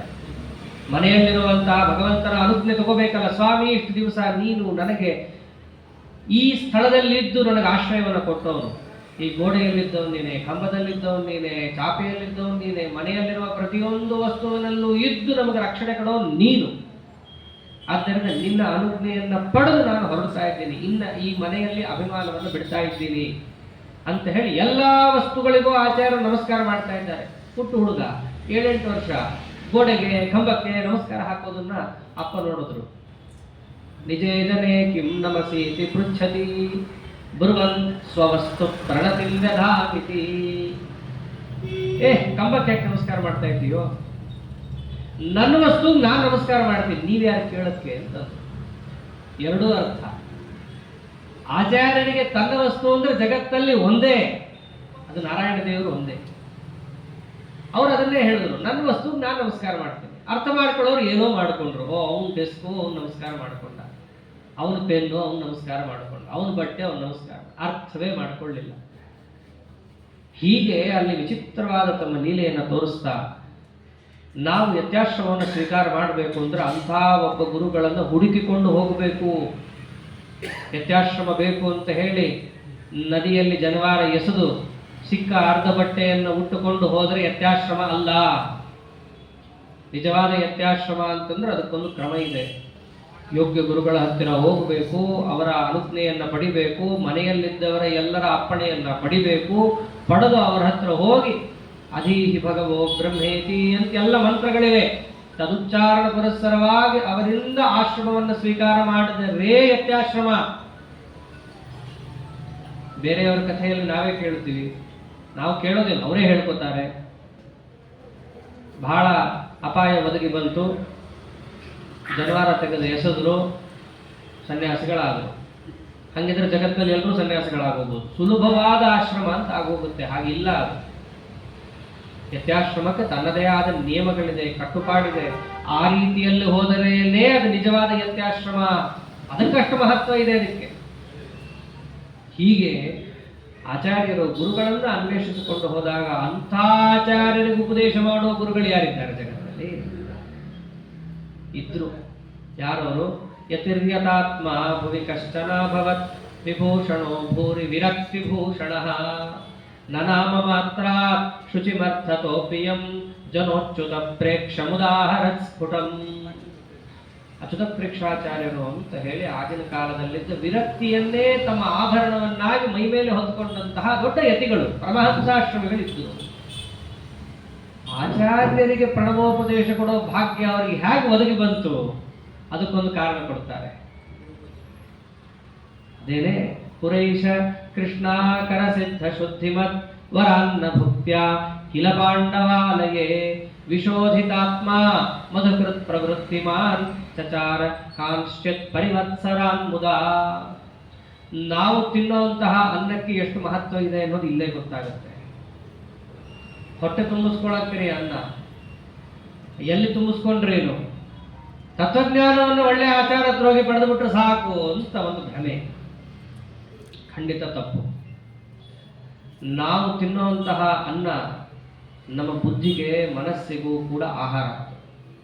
ತಿನ್ನೋ ಅನ್ನ ಸಾತ್ವಿಕವಾಗಿತ್ತು ಅಂತಂದ್ರೆ ಸಾತ್ವಿಕವಾದ ಆಹಾರವೇ ಮನಸ್ಸಿಗೂ ಬುದ್ಧಿಗೂ ಮುಟ್ಟುತ್ತೆ. ಮನಸ್ಸು ಬುದ್ಧಿ ಸಾತ್ವಿಕ ರೀತಿಯಲ್ಲಿ ವರ್ತಿಸುತ್ತೆ. ಅಂತಹದ್ದು ಅಚ್ಯುತ ಪ್ರೇಕ್ಷಾಚಾರ್ಯರು ತಮ್ಮ ಹಿಂದಿನ ಜನ್ಮದಲ್ಲಿ ಮಧುಕರ ವೃತ್ತಿಯಲ್ಲಿದ್ದಾಗ ಯಾರ ಮನೆಯಲ್ಲಿ ಉಂಡಿದ್ದು? ಸ್ವಯಂ ದ್ರೌಪದಿ ದೇವಿಯೇ ಕೈಯಾರ ನಿರ್ಮಾಣ ಮಾಡಿದಂತಹ ಅನ್ನವನ್ನು ತಿಂದು ದೇಹವನ್ನು ಬೆಳೆಸಿಕೊಂಡಿದ್ದಷ್ಟೇ ಅಲ್ಲದೆ ಮನಸ್ಸನ್ನು ಶುದ್ಧೀಕರಿಸಿಕೊಂಡಿದ್ದರು. ಅದಕ್ಕೆ ಅಂದ್ರು ವಿಶೋಧಿತಾತ್ಮ, ಅವರ ಆತ್ಮವೇ ಶುದ್ಧವಾಗೋಗಿತ್ತು. ದೊಡ್ಡವ್ರ ಕೈಯಲ್ಲಿ ಊಟ ಮಾಡೋದ್ರ ಮಹತ್ವ ಇದು. ಶಾಸ್ತ್ರದಲ್ಲೂ ಹೇಳುತ್ತೆ, ಯಾತಯೇ ಶ್ರೋತ್ರಿಯಸ್ಯಾನ್ನಂ ತದಭಾವೇ ಜಲಂ ಪಿಬೆ. ದೊಡ್ಡವರ ಮನೆಯಲ್ಲಿ ಹೋಗಿ, ಸ್ವಾಮಿ ನಿಮ್ಮ ಮನೆಯಲ್ಲಿ ಏನು ನೈವೇದ್ಯ ಮಾಡಿದ್ದೀರೋ ಅದು ನಮಗೆ ಕೊಟ್ರಿ ಅಂತ ಬೇಡಿ ಇಸ್ಕೋಬೇಕು. ಹಂಗಂತ ಹೇಳಿ ಅವ್ರನ್ನ ಹೋಗಿ ಪೀಡಿಸಬಾರ್ದು. ಅವರ ಹತ್ರನೇ ಇರಲಿಲ್ಲಪ್ಪ. ಅವಾಗ ತದಭಾವೇ ಜಲಂ ಪಿಬೆ, ಅವರ ಕೈಯಿಂದ ಬಂದಂತಹ ಜಲ. ಜಲ ಅಂದ್ರೆ ವಿಷ್ಣು ಪಾದೋದಕ, ತೀರ್ಥ. ಅವರ ಕೈಯಿಂದ ತೀರ್ಥವನ್ನು ಇಸ್ಕೋಬೇಕು ಕಡೆ ಪಕ್ಷ. ಅಷ್ಟೇ ಸಾಕು ನಮ್ಮ ಬುದ್ಧಿಗೆ ಒಳ್ಳೆ ಶೋಧನವನ್ನು ಮಾಡಕ್ಕೆ. ಅದಕ್ಕೆ ತಾನೇ ಸ್ವಾಮಿಗಳೆಲ್ಲ ಬಂದಾಗ, ದೊಡ್ಡ ದೊಡ್ಡ ಆಚಾರಗಳು ಬಂದಾಗ ನಾ ಮುಂದೆ ತಾ ಮುಂದೆ ಅಂತ ಹೇಳಿ ಒಬ್ಬರಲ್ಲ ಒಬ್ಬರ ಕೈ ಹೋಗಿ ಧಬಧಬ ಹಿಡಿತೀವಿ. ಯಾಕೆ? ಅವ್ರ ಕೈಯಿಂದ ಬಂದ ತೀರ್ಥಕ್ಕೆ ಮಹತ್ವ. ಅದೇ ತೀರ್ಥನೇ ಸಾಲಲ್ಲಿ ಬಂದು ಕೊಡ್ತೀನಿ ಅಂತ ಎಷ್ಟೋ ಜನ ಹೇಳ್ತಾರೆ, ಕೇಳಲ್ಲ. ನೀವು ಲೈನಲ್ಲಿ ಕೂಡ್ರಿ, ಎಲೆ ಮೇಲೆ ಪಂಕ್ತಿಯಲ್ಲಿ ಕೂಡ್ರಿ, ನಮ್ಮ ಶಿಷ್ಯರೇ ಬಂದು ಕೊಡ್ತಾರೆ, ಮಡಿಯಲ್ಲಿ ಕೊಡ್ತಾರೆ, ಬೆಳ್ಳಿ ಉದ್ದರಣೆಯಲ್ಲಿ ಕೊಡ್ತಾರೆ. ನೀ ಹೆಂಗಾನ ಕೊಡು. ಅದಕ್ಕೆ ಬೆಲೆ ಇಲ್ಲ. ಬೆಲೆ ಇಲ್ಲ ಅಂತಂದ್ರೆ ಸ್ವಾಮಿಗಳು ದೊಡ್ಡವರು ಕೈಯಿಂದ ಕೊಟ್ಟಾಗ ಇರುವಷ್ಟು ಮಹತ್ವ ಮತ್ತೊಬ್ಬರು ಕೊಟ್ಟಾಗ ಇರಲ್ಲ. ಅಂತಹ ದೊಡ್ಡ ಶ್ರೋತ್ರಿಯರ ಕೈಯಿಂದ ಒಂದು ಹನಿ ನೀರು ಬಂದರೂ ಸಾಕು, ನಮ್ಮ ಮನಃಶುದ್ಧಿ ಆಗುತ್ತೆ. ಸಾಮಾನ್ಯ ಯತಿಗಳದ್ದೇ ಹೀಗಿರಬೇಕಾದ್ರೆ ಸಾಕ್ಷಾತ್ ವಿದ್ಯಾಭಿಮಾನಿನಿ ದ್ರೌಪದಿ ದೇವಿ, ಭಾರತೀ ದೇವಿ ಅವರೇ ನಿರ್ಮಾಣ ಮಾಡಿದಂತಹ ಅನ್ನವನ್ನ ಇವರು ಉಂಡಿದ್ರು. ಜನ್ಮ ಜನ್ಮಕ್ಕೂ ಕೂಡ ಅದು ಬರುತ್ತೆ. ಅಷ್ಟು ಸೌಭಾಗ್ಯವಂತರಾದ್ದರಿಂದಾಗಿಯೇನೆ ಅವರ ಹತ್ರ ಯಾರು ಬಂದರು ಉಪದೇಶ ತಗೊಳಕ್ಕೆ? ಸಾಕ್ಷಾತ್ ಆಚಾರ್ಯರೇ ಬಂದರು. ಒಬ್ಬರ ಮನೆಯಲ್ಲಿ ಊಟ ಮಾಡಿದ್ರೆ ಇಷ್ಟು ಮಹತ್ವ ಇದೆ, ನಾವು ಯಾಕ್ರಿ ಅವ್ರ ಮನೆಗೆ ಊಟಕ್ಕೆ ಹೋಗ್ಬೇಕು? ನಮಗೇನು ಗತಿಗಟ್ಟಿಲ್ವಾ? ಗತಿಗಟ್ಟಿ ಯಾರೋ ಒಬ್ಬರ ಮನೆಗೆ ಊಟಕ್ಕೆ ಬರಲ್ಲ. ಸಜ್ಜನರ ಮನೆಗೆ ಊಟಕ್ಕೆ ಹೋಗೋದು, ಶ್ರೋತ್ರಿಯರ ಮನೆಗೆ ಊಟಕ್ಕೆ ಹೋಗೋದು, ಬೇಡಿ ಊಟಕ್ಕೆ ಹೋಗೋದು ಅವರ ಮನಃಶುದ್ಧಿಗೆ. ನಮ್ಮ ಆಚಾರ ಮನೆಯಲ್ಲೇ ನೋಡಿದ್ದೀವಿ, ಎರಡೆರಡು ಪಂಕ್ತಿ, ಮೂರು ಪಂಕ್ತಿ ಹಾಕೋರು, ಕಾದು ನಿಂತ್ಕೊಳ್ಳೋರು. ನಾವೆಲ್ಲ ಪುಟ್ಟೋರಲ್ಲ, ನಮ್ಗೇನು ಗೊತ್ತಿಲ್ಲ ಅವಾಗ. ಆಮೇಲೆ ಸ್ವಲ್ಪ ಬೆಳೆದಾಗು ಸ್ವಲ್ಪ ಅವ್ರು ಹೇಳಿದ ಎರಡು ಅಕ್ಷರ ತಲೆಗೆ ಹೋದಾಗು ಅವಾಗ ಅರ್ಥ ಆಯ್ತು ಯಾಕೆ ನಿಂತ್ಕೋತಾ ಇದ್ರು, ಎರಡೆರಡು ಪಂಕ್ತಿ ಆದ್ರೂ ಕಾಲು ಯಾಕೆ ಊಟ ಮಾಡ್ತಾ ಇದ್ರು. ಒಂದೇ ಉದ್ದೇಶ, ದೊಡ್ಡವ್ರ ಮನೆಯಲ್ಲಿ ಆದ ನೈವೇದ್ಯ ತಿನ್ನೋದ್ರಿಂದ ಬುದ್ಧಿ ಶುದ್ಧಿ ಆಗುತ್ತೆ, ಚಿತ್ತ ಶುದ್ಧಿ ಆಗುತ್ತೆ, ದೇಹ ಅಂತೂ ಸರಿ ಶುದ್ಧವಾಗೇ ಆಗುತ್ತೆ. ಇಷ್ಟು ಶುದ್ಧವಾದ ದೇಹ, ಇಂದ್ರಿಯ, ಮನಸ್ಸಲ್ಲಿ ತತ್ವಜ್ಞಾನ ನಿಲ್ಲುತ್ತೆ. ತತ್ವಜ್ಞಾನ ನಿಂತರೆ ದೇವರು ಬಂದು ನಿಲ್ತಾರೆ. ದೇವರು ಬಂದು ನಿಲ್ಲಕ್ಕೆ ಇಷ್ಟು ದಾರಿ ಇದೆ. ಹಾಗಾಗಿ ಎಲ್ಲೋ ಒಂದ್ ಕಡೆ ಉಣ್ತೀವಿ, ಹೊಟ್ಟೆ ತುಂಬಿಸ್ಕೋತೀವಿ. ಜ್ಞಾನ ಬಂದ್ರೆ ಸಾಕ್ರಿ, ಎಲ್ಲೆಲ್ಲೂ ಬರಲ್ಲ ಜ್ಞಾನ. ಜ್ಞಾನ ಇದ್ದಲ್ಲೇ ಇರುತ್ತೆ, ಇವನು ಇದ್ದಲ್ಲೇ ಇರ್ತಾರೆ. ಆದ್ದರಿಂದ ಒಂದು ಅನ್ನಕ್ಕಷ್ಟು ಮಹತ್ವ ಇದೆ. ಅದಕ್ಕೆ ನೆನೆ ದಿವಸ ಹೇಳಿದಂತೆ ಒಂದು ವೈಶ್ವದೇವ, ಬಲಿಹರಣ ಮುಂತಾದವುಗಳನ್ನು ಮಾಡಿ ತಿಂದ ಅನ್ನ ಶುದ್ಧ, ಹಾಗೆ ಕುಡಿಯೋ ನೀರು ಶುದ್ಧ. ನಾವು ಕುಡಿಯೋ ಪ್ರತಿಯೊಂದು ನೀರನ್ನು ಕೂಡ ಭಗವಂತನಿಗೆ ನೈವೇದ್ಯವನ್ನ ಮಾಡಿಯೇನೇ ಕುಡಿಬೇಕು. ಇದೇನು ದೊಡ್ಡ ವ್ರತ ಅಲ್ಲರಿ, ಆದ್ರೂ ನಾವು ಮಾಡಲ್ಲ. ದೇವರಿಗೆ ಅರ್ಪಣೆ ಮಾಡಿದ್ದೇ ತಗೊಳ್ತೀವಿ, ಇದೇನು ಬಹಳ ಕಷ್ಟನ? ತಿನ್ನೋದು ತಿಂತೀವಿ, ಉಣ್ಣೋದು ಉಣ್ತೀವಿ. ಭಗವಂತನಿಗೆ ನೈವೇದ್ಯ ಮಾಡಿ ತಿಂತೀವಿ ಅಂತಾನೆ ಹಿಡಿಬೋದಲ್ಲ, ಅವನಿಗೆ ನೈವೇದ್ಯ ಮಾಡಿದ್ದನ್ನು ಕುಡಿತೀವಿ ಅಂತ ಹಿಡಿಬೋದಲ್ಲ. ಅಷ್ಟು ಸುಲಭವಾಗಿ ದೇವರು ಮಾಡಿಸ್ಕೊಡಲ್ಲ. ಅದನ್ನು ಕೂಡ ನಾವು ಪ್ರಯತ್ನಪೂರ್ವಕವಾಗಿ ಭಗವಂತ ನಿನ್ನ ಪ್ರೀತಿ ಆಗಲಿ ಅಂತ ನಾವು ಮಾಡಿದ್ರೆ ಮಾತ್ರ ಸಾಧ್ಯ ಆಗುತ್ತದೆ. ಹಾಗಿದ್ದರೆ ತತ್ವಜ್ಞಾನ ಒಳಗಡೆ ಬಂದು ನಿಲ್ಲುತ್ತೆ. ಯಾಕೆ ತತ್ವಜ್ಞಾನ ಕಷ್ಟ ಅಂತಾರೆ ಜಗತ್ತಲ್ಲಿ? ಅಷ್ಟು ನಮ್ಮ ಮನಸ್ಸು ಗಟ್ಟಿ ಇರಬೇಕು. ಏನೇ ಆದರೂ ನಾವು ಭಗವಂತನಿಗೆ ನಿವೇದಿತವಾಗದ್ದನ್ನು ತಿನ್ನಲ್ಲ ಅನ್ನೋದು ಬಂದಾಗ ಮಾತ್ರ ನಮ್ಮಲ್ಲಿ ಪರಮಾತ್ಮ ತತ್ವಜ್ಞಾನ ನಿಲ್ಲಿಸ್ತಾನ. ಅದು ಅವನ ಆಸ್ತಿ, ಅವನಿಗೆ ಬೇಕಾದಂಗಿದ್ರೆ ಅವನ ಆಸ್ತಿಯನ್ನು ನಮಗೆ ಕೊಡ್ತಾನೆ. ಹೀಗಿದ್ರು ಅಚ್ಯುತ ಪ್ರೇಕ್ಷಾಚಾರ್ಯರು ಅಷ್ಟು ದೃಢವಾಗಿದ್ದವರು. ಹಾಗಿದ್ದದ್ದಕ್ಕೆ ಅವ್ರ ಹತ್ರ ಯಾರು ಬಂದರು? ಸ್ವಯಂ ಆಚಾರ್ಯರೇ ಬಂದರು. ಅವರು ಶಿಷ್ಯರಾಗ್ತೀವಿ ಅಂತ ಬಂದರು. ಯಾರಿಗಿರುತ್ತೆ ಸೌಭಾಗ್ಯ? ಹಾಗೆ ಅಚ್ಯುತ ಪ್ರೇಕ್ಷಾಚಾರ್ಯರು ಇದ್ದವರು. ಅವ್ರ ಹತ್ರ ಹೋಗ್ಬಿಟ್ಟು ನಮ್ಮ ಆಚಾರ್ಯರು ಅವ್ರ ಸುತ್ತು ಸೇವಾ ಮಾಡೋದು, ಅವ್ರ ಪ್ರದಕ್ಷಿಣೆ ಹಾಕೋದು, ಅವ್ರ ಬಟ್ಟೆ ಎತ್ತಿಡೋದು, ಒಗೆಯೋದು. ಮೊದಲು ಅವ್ರ ಹತ್ರ ಹೋಗಿ ಶಿಷ್ಯವೃತ್ತಿಯನ್ನು ಮಾಡ್ತಾರೆ. ಮನೆ ಬಿಟ್ಬಿಟ್ಟಿದ್ದಾರೆ, ಅಪ್ಪ ಅಮ್ಮ ಮನೆಯಲ್ಲಿ ಹುಡುಕ್ತಾ ಇದ್ದಾರೆ, ಎಲ್ಲಿ ಹೋದ ಮಗ ಅಂತ ಗೊತ್ತಿಲ್ಲ. ಕಡೆಗೆ ಯಾರೋ ಹೇಳ್ತಾರೆ ಬಂದು, ಭಟ್ರೆ ನಿಮ್ಮ ಮಗ ಹೋಗಲ್ಲ, ಸ್ವಾಮಿಗಳು ಸುತ್ತಾ ಇದ್ದಾನೆ, ಲಂಗೋಟಿ ಹಾಕೋತಾನಂತ, ಅವನೇನೋ ನೋಡ್ಕೊಳ್ರಿ ಅಂತಂದ್ರು. ಓಡ್ ಬಂದ್ರು. ಎಂಥ ಮಗ! ವಿಯೋಗತ ಅಂತೋ ಪಿತರವು ಸಮೀಯತು. ಮಗನನ್ನ ಬಿಟ್ಟು 2 ಕ್ಷಣವೂ ಇರಲಾರರು. ಓಡಿ ಬರ್ತಾರೆ. ಬಂದು ಅವನ ಮಗನನ್ನ ನೋಡ್ತಾರೆ. ಅವನಲ್ಲೇ ಪ್ರದಕ್ಷಿಣೆ ಹಾಕ್ತಾ, ಸ್ವಾಮಿಗಳ ಶಾಟಿ ಎತ್ತಿಡ್ತಾ ಮಾಡ್ತಾ ಇರ್ತಾರೆ. ಹೋಗಿ ಮಗನನ್ನು ಹಪ್ಕೊಂಡ್ಬಿಡ್ತಾರೆ. ಅವ್ರಿಗೆ ಹೋಗಿ ಹೇಳ್ತಾರೆ, ಅವ್ರ ವಯಸ್ಸಾಗೋಗಿದೆ, ನೀನಲ್ಲದೆ ಇನ್ಯಾರು ನೋಡ್ಕೊಳ್ಳೋದು? ಆದ್ದರಿಂದ ನಮ್ಮನ್ನ ನೋಡ್ಕೋಬೇಕಾಗದ್ದು ನಿನ್ನ ಧರ್ಮ ಅಪ್ಪ. ಆದ್ದರಿಂದ ನೀನೊಬ್ಬರೇ ನಮ್ಮನ್ನು ನೋಡ್ಕೋಬೇಕಾಗಿರೋ. ನಿನಗಿಂತ ಮುಂಚೆ 2 ಗಂಡಸ ಮಕ್ಕಳು ಹುಟ್ಟಿದ್ರು, ಅವ್ರು ಹೋಗ್ಬಿಟ್ರು. ಅವ್ರಿಗೆ ಆಚಾರ್ಯರು ಹುಟ್ಟೋಕ್ಕೂ ಮುಂಚೆ 2 ಮಕ್ಕಳು ಹುಟ್ಟಿರ್ತಾರೆ. ಏನೋ ದೈವವಶಾತ್ ಅವರು ಹೋಗ್ಬಿಟ್ಟಿರ್ತಾರೆ. ಒಂದೇ ಒಂದು ಗಂಡು ಮಗು ನೀನಿರೋದು. ನೀನು ಹೋಗ್ಬಿಟ್ರೆ ಸ್ವಾಮಿಗಳಾಗಿ ನಮ್ಮನ್ನು ಯಾರು ನೋಡ್ಕೊಳ್ಳೋರು ಅಂತ ಹೇಳಿ ಅವ್ರು ಎಷ್ಟೋ ಕೇಳ್ಕೊತಾರೆ. ಕೇಳ್ಕೊಂಡ್ರು ನಮ್ಮ ಆಚಾರ್ಯ ಏನು ಮಾತಾಡಲ್ಲ. ಇಷ್ಟಾದ್ರೂ ನಿನ್ ಕಾಲು ಮುಗಿತೀನಪ್ಪ, ನಾವೆಲ್ಲ ಅಂತೀವಲ್ಲ, ನಿನ್ ಕಾಲು ಮುಗಿತೀನೋ, ಹಂಗೆಲ್ಲ ಮಾಡಬೇಡ, ಬಂದ್ಬಿಡು ಮನೆಗೆ ಅಂತ ಹೇಳಿ ಅವ್ರ ಅಪ್ಪ ಅಮ್ಮ ಇಬ್ರು ಮುಗಿತೀನಿ ಅಂತ ಅಷ್ಟೇ ಹೇಳಿದೆ ಒಂದು ಪ್ರದಕ್ಷಿಣೆ ಹಾಕಿ ಪರಿತ್ಯ ಪುತ್ರ ಎನ್ನ ತಿಂಬಿತೆ ನತು ಇಬ್ಬರು ಸೇರಿ ನಮಸ್ಕಾರ ಮಾಡಿಬಿಡ್ತಾರೆ. ಅವಾಗ ಆಚಾರ್ಯ ಅಂತಾರೆ, ಯಾಕೆ ಹಿಂಗೆ ಮಾಡಿದ್ರಿ? ಬಹುಶಃ ದೇವರೇ ಮಾಡಿಸ್ದ ಅನ್ಸುತ್ತೆ ನಿಮ್ಮ ಕೈಯಲ್ಲಿ. ದೊಡ್ಡವ್ರು ಯಾವತ್ತೂ ಸಣ್ಣವ್ರಿಗೆ ನಮಸ್ಕಾರ ಮಾಡಬಾರ್ದು. ಅದು ಒಂದೇ ಕಾಲದಲ್ಲಿ ಮಾಡ್ತಾರೆ. ಯಾವಾಗ ಸನ್ಯಾಸಾಶ್ರಮವನ್ನು ತಗೊಳಕ್ ಹೋದಾಗ, ತಂದೆ ಇದ್ದಾಗ, ತಾಯಿ ಇದ್ದಾಗ, ಅವಾಗ ಎಷ್ಟು ವಿರಕ್ತಪ್ಪ ಅಂತ ಹೇಳಿ ಇಷ್ಟು ಭಗವಂತನ ಸನ್ನಿಧಾನೋಪೇತ ವೈರಾಗ್ಯಾಭಿಮಾನಿ ದೇವತೆಗಳು ಇವರ ನಾಟ ಸನ್ನಿಹಿತರಾಗಿದ್ದಾರೆ ಅಂತ ಹೇಳಿ ತಂದೆ ತಾಯಿಗಳು ಆಗ ನಮಸ್ಕಾರ ಮಾಡ್ತಾರೆ. ಅಂಥದ್ದು ನೀವೇ ಮಾಡಿದ್ದನ್ನ ನೋಡಿದ್ರೆ ಬಹುಶಃ ಅಹೋ ವಿಧಾತ್ರ ಸ್ವಯಮೇವ ದಾಪಿತ ತದಭ್ಯನುಜ್ಞೇತಿ ಜಗಾದ ಸಪ್ರಭು. ಬಹುಶಃ ಪರಮಾತ್ಮನೇ ನಿಮ್ಮೊಳಗಿಂದ ನಿಂತು ನನಗೆ ನಿಮ್ಮಿಂದ ಸನ್ಯಾಸಾಶ್ರಮಕ್ಕೆ ಒಪ್ಪಿಗೆಯನ್ನು ಕೊಡಿಸ್ದ ಅನ್ಸುತ್ತೆ ಎಂದು ಬಿಡ್ತಾರೆ. ಏನ್ ಮಾತಾಡ್ತಾರೆ?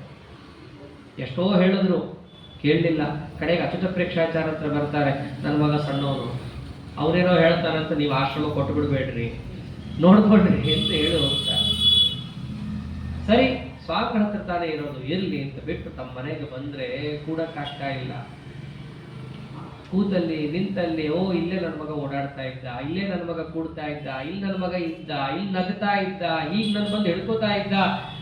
ಮನೆಯಲ್ಲಿ ಅವರಿಗೆ ಒಂದು ಕ್ಷಣದ ಒಂದು ಕಲ್ಪಗಟ್ಟಲೆ ಕಳೆದಂಗೆ ಆಗ್ತಾ ಇದೆ.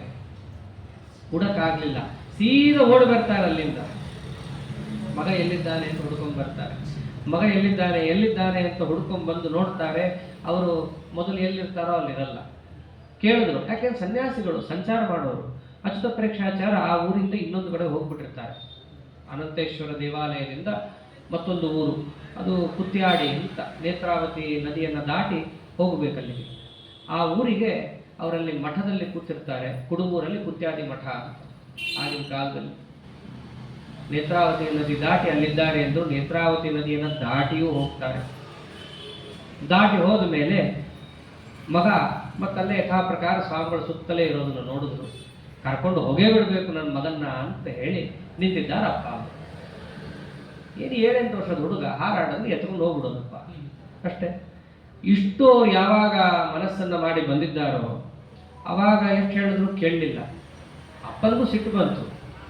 ಅವಾಗ ಅಂತಾರವರು, ಹೀಗೆ ನೀವು ಮಾಡಿದ್ರೆ ಸರಿ ಇರಲ್ಲ, ಲಂಗೋಟಿ ಹಾಕೋ, ನಾನು ತೋರಿಸ್ತೀನಿ ಏನು ಮಾಡ್ತೀನಿ ಅಂತ. ಅದು ಶಬ್ದ, ಅದು ಸಿಟ್ಟು ಬಂದಾಗ. ಸನ್ಯಾಸಿ ಆಗು ಅಂತಲೂ ಹೇಳಲ್ಲ ಅವರು. ನಿನಗೇನು ಗೊತ್ತೋ ಸನ್ಯಾಸ? 7 ವರ್ಷದ ಹುಡುಗ. ಸನ್ಯಾಸ ಅಂದ್ರೆ ಬಹಳ ದೊಡ್ಡದು. ನೀನೋ ಸುಮ್ಮನೆ ಯಾರ್ದು ಇವ್ರದ್ದು ಪ್ರವಚನ ನೋಡ್ಕೊಂಡು ಯೂಟ್ಯೂಬಲ್ಲಿ ಕೇಳ್ಕೊಂಡು ಬಂದ್ಬಿಟ್ಟಿದೀಯಾ. ತುಂಬಾ ದೊಡ್ಡದದು ಸನ್ಯಾಸ. ಅಷ್ಟು ಸುಲಭವಾಗಿ ಎಲ್ರಿಗೂ ಅರ್ಥ ಆಗುವಂಥದ್ದಲ್ಲ. ನೀನೇನೋ ಬಂದಿದ್ದೀಯಾ ಅಷ್ಟೇ ಅಂತ ಅನ್ಕೊಂಡು ಅವ್ರ ಅಪ್ಪ ಅಮ್ಮ ಏನಂತಾರೆ, ನೀನು ಲಂಗೋಟಿ ಹಾಕೊಂಡು ನೋಡು, ನನ್ನ ಸಾಹಸನ ತೋರಿಸ್ತೀನಿ ಅಂತ. ಇವರ ಅತ್ಯಂತ ಆಚಾರ. ಬ್ರಹ್ಮಚಾರಿಗಳ ವೇಷ ಅಂದ್ರೆ ಇಷ್ಟೇ, ಒಂದು ಕೌಪೀನದ ಮೇಲೆ ಒಂದು ಉಟ್ಕೊಳ್ಳೋದು ಅಷ್ಟೇ ಬ್ರಹ್ಮಚಾರಿಗಳಿಗೆ ಇದ್ದದ್ದು. ಲಂಗೋಟಿ ಹಾಕೊಂಡ್ರೆ ಸಾಹಸ ತೋರಿಸ್ತೀಯ, ಹಾಗಿದ್ದ ತೋರಿಸು ಅಂತಂದ್ರು. ಕ್ಷಣೇನ ಕೌಪೀನ ಧರೋ ನಿಜಂ ಪಟಂ ವಿದಾರ್ಯ ಹೇತಾತ ಪುರುಷ್ವ ಸಾಹಸಂ. ಉಟ್ಕೊಂಡಿದ್ದಂಥ ಬಟ್ಟೆಯನ್ನು ಕೆಳಗೆ ಹಾಕಿದ್ರು. ನೋಡಿ ಲಂಗೋಟಿ ಹಾಕೊಂಡಿದ್ದೀನಿ, ಏನು ಮಾಡ್ತೀವಿ ಮಾಡು. ನಿಮ್ಮಂತಹ ದೊಡ್ಡವರು ಯಾವತ್ತೂ ಕೂಡ ಒಳ್ಳೆ ಕೆಲಸಕ್ಕೆ ವಿಘ್ನ ತರಬಾರದು. ಆಚಾರ ಅಂತಾರೆ, ಶುಭಾಂತರಾಯಂ ನಭವಾನ್ಶ್ಚರೇದಿತಿ. ದೊಡ್ಡವರು ಒಳ್ಳೆ ಕೆಲಸವನ್ನು ಯಾರಾದರೂ ಮಾಡ್ಲಿಕ್ಕೆ ಹೊರಟ್ರೆ ಹರಸಿ, ಒಳ್ಳೇದಾಗ್ಲಪ್ಪ, ವಿಘ್ನಗಳು ಪರಿಹಾರ ಆಗಲಿ, ಭಗವಂತನ ಅನುಗ್ರಹ ಆಗಲಿ ಅಂತ ಹೇಳಿ ಕಳಿಸ್ಬೇಕೇ ಹೊರತು ಇವೆಲ್ಲ ಮಾಡಕ್ ಹೋಗಬೇಡ. ಹೋದ್ರೆ ನೋಡ್ಕೋತೀನಿ ನಿಮ್ಮೊಂದು ಕೈ ಇಂತೆಲ್ಲ ಅನ್ನೋದೆಲ್ಲ ದೊಡ್ಡವ್ರ ಲಕ್ಷಣ ಅಲ್ಲ. ನಿಮ್ಮ ಕೈಲಿ ಏನು ಸಾಹಸ ಮಾಡಕ್ ಆಗೋದೂ ಇಲ್ಲ. ಯಾಕೆ? ಒಳಗಡೆಯಿಂದ ನಿಂತು ನಾನು ಸ್ವಿಚ್ ಹಾಕಿದ್ರೆ ನೀವು ಆಟ ಆಡೋದು. ನಿಮ್ಮ ಕೈಲಿ ಮಾಡಕ್ ಆಗೋದೂ ಇಲ್ಲ. ನನ್ನ ಇಚ್ಛಾ ಇದ್ದನ್ನೇ ಅದು ಆಗೋದು. ಮಾಡ್ತೀನಿ ಅಂತಂದೆಲ್ಲ ಮಾಡಿ ತೋರಿಸು, ಅದು ನಿನ್ನ ಕೈಲಿ ಆಗಲ್ಲ. ಸುಮ್ಮನೆ ಹೀಗೆಲ್ಲ ಸಿಟ್ಟು ಮಾಡಬಾರ್ದು ಅಂತ ಹೇಳಿ ಅವ್ರೇನಂತಾರೆ, ಈಗೆಲ್ಲ ಸಿಟ್ಟನ್ನು ಬಿಡ್ರಿ, ನಾನು ಆಶ್ರಮ ತಗೊಳ್ತಾ ಇದ್ದೀನಿ, ಒಪ್ಪಿಗೆ ಕೊಡ್ರಿ ಅಷ್ಟೇ ಅಂತ. ಅವಾಗ ಅವರ ಅಪ್ಪ ಅಂದಿದ್ದೆ, ನೋಡು, ಧರ್ಮಶಾಸ್ತ್ರದ ಪ್ರಕಾರ ಇರಬೇಕಪ್ಪ ಸನ್ಯಾಸ ಅಂತಂದ್ರೆ. ಅದೇನೋ ಸುಮ್ಮನೆ ಯಾರ್ದೋ ಒಂದು ಮನೆಯಲ್ಲೋ ಮಠದಲ್ಲೋ ಏಕಾಂತದಲ್ಲಿ ಇರೋದಲ್ಲ. ಧರ್ಮಶಾಸ್ತ್ರಕ್ಕೆ ಅನುಗುಣವಾಗಿರಬೇಕು. ಧರ್ಮಶಾಸ್ತ್ರ ಏನು ಹೇಳುತ್ತೆ? ವೃದ್ಧೌಚ ಮಾತಾ ಪಿತರೋ ಸಾಧ್ವಿ ಭಾರ್ಯ ಸುತ ಶಿಶು. ತಂದೆ ತಾಯಿಗಳು ವೃದ್ಧರಿದ್ರು, ಒಬ್ಬನೇ ಮಗ ಇದ್ದ. ಅವನ ಧರ್ಮ ಏನು? ಅಪ್ಯಕಾರ್ಯ ಶತಂ ಕೃತ್ವ ಭರ್ತವ್ಯ ಮನುರಬ್ರವೀ. ತಂದೆ ತಾಯಿಗಳನ್ನು ನೋಡಿಕೊಳ್ಳೋದೇ ದೊಡ್ಡ ಧರ್ಮ. ಒಂದು ಯತಿ ಧರ್ಮಕ್ಕಿಂತಲೂ ದೊಡ್ಡ ಧರ್ಮ ಅದು. ಹಾಗಿದ್ದಾಗ ನಾವಿಬ್ರು ವೃದ್ಧರು, ನೀನು ಬಿಟ್ಟರೆ ನಮ್ಗೆ ಬೇರೆ ಗತಿ ಇಲ್ಲ. ಹಾಗಾಗಿ ನಮ್ಮನ್ನು ನೋಡ್ಕೋಬೇಕಾದದ್ದೇ ನಿನ್ನ ಧರ್ಮ. ಧರ್ಮದ ಪ್ರಕಾರ ನೋಡಿದ್ರೆ ಸನ್ಯಾಸಕ್ಕಿಂತ ಯಾವುದು ಶ್ರೇಷ್ಠ? ತಂದೆ ತಾಯಿಗಳನ್ನು ನೋಡ್ಕೊಳ್ಳೋದೇ ಶ್ರೇಷ್ಠ. ಯಾರು ಹೇಳಿದ್ದಿದು? ನಾನು ಹೇಳಿದ್ದಲ್ಲ, ಮನುರಬ್ರವೀತ್. ಮನುಸ್ಮೃತಿಯಲ್ಲಿರೋ ಮಾತಿದು. ಅದನ್ನೇನೆ ಅಚ್ಯುತ ಪ್ರೇಕ್ಷ ಇದು, ಅದನ್ನೇನೆ ಮದ್ದಿಗೆ ಭಟ್ಟರು ಮಗನಿಗೆ ಹೇಳ್ತಾ ಇದ್ರೆ, ಇವರು ಮುಂದೆ ಪ್ರಮಾಣಗಳ, ಇವ್ರ ಮುಂದೆ ಹೋಗ್ಬಿಟ್ಟು ಧರ್ಮಶಾಸ್ತ್ರ ಹೀಗಿದೆ ಅಂತಂದ್ರೆ ಇವರಂದ್ರು, ಸ್ಮೃತಿಯನ್ನ ಕೊಟ್ಟು ನೀವು ನನ್ನ ಕೆಲಸಕ್ಕೆ ಅಡ್ಡಿ ತಂದ್ರೆ ನಾ ಸ್ಮೃತಿಯ ಮೇಲಿಂದ ತರ್ತೀನಿ ಅಂತಂದ್ರೆ. ಶ್ರುತಿ ಏನ್ ಹೇಳುತ್ತೆ?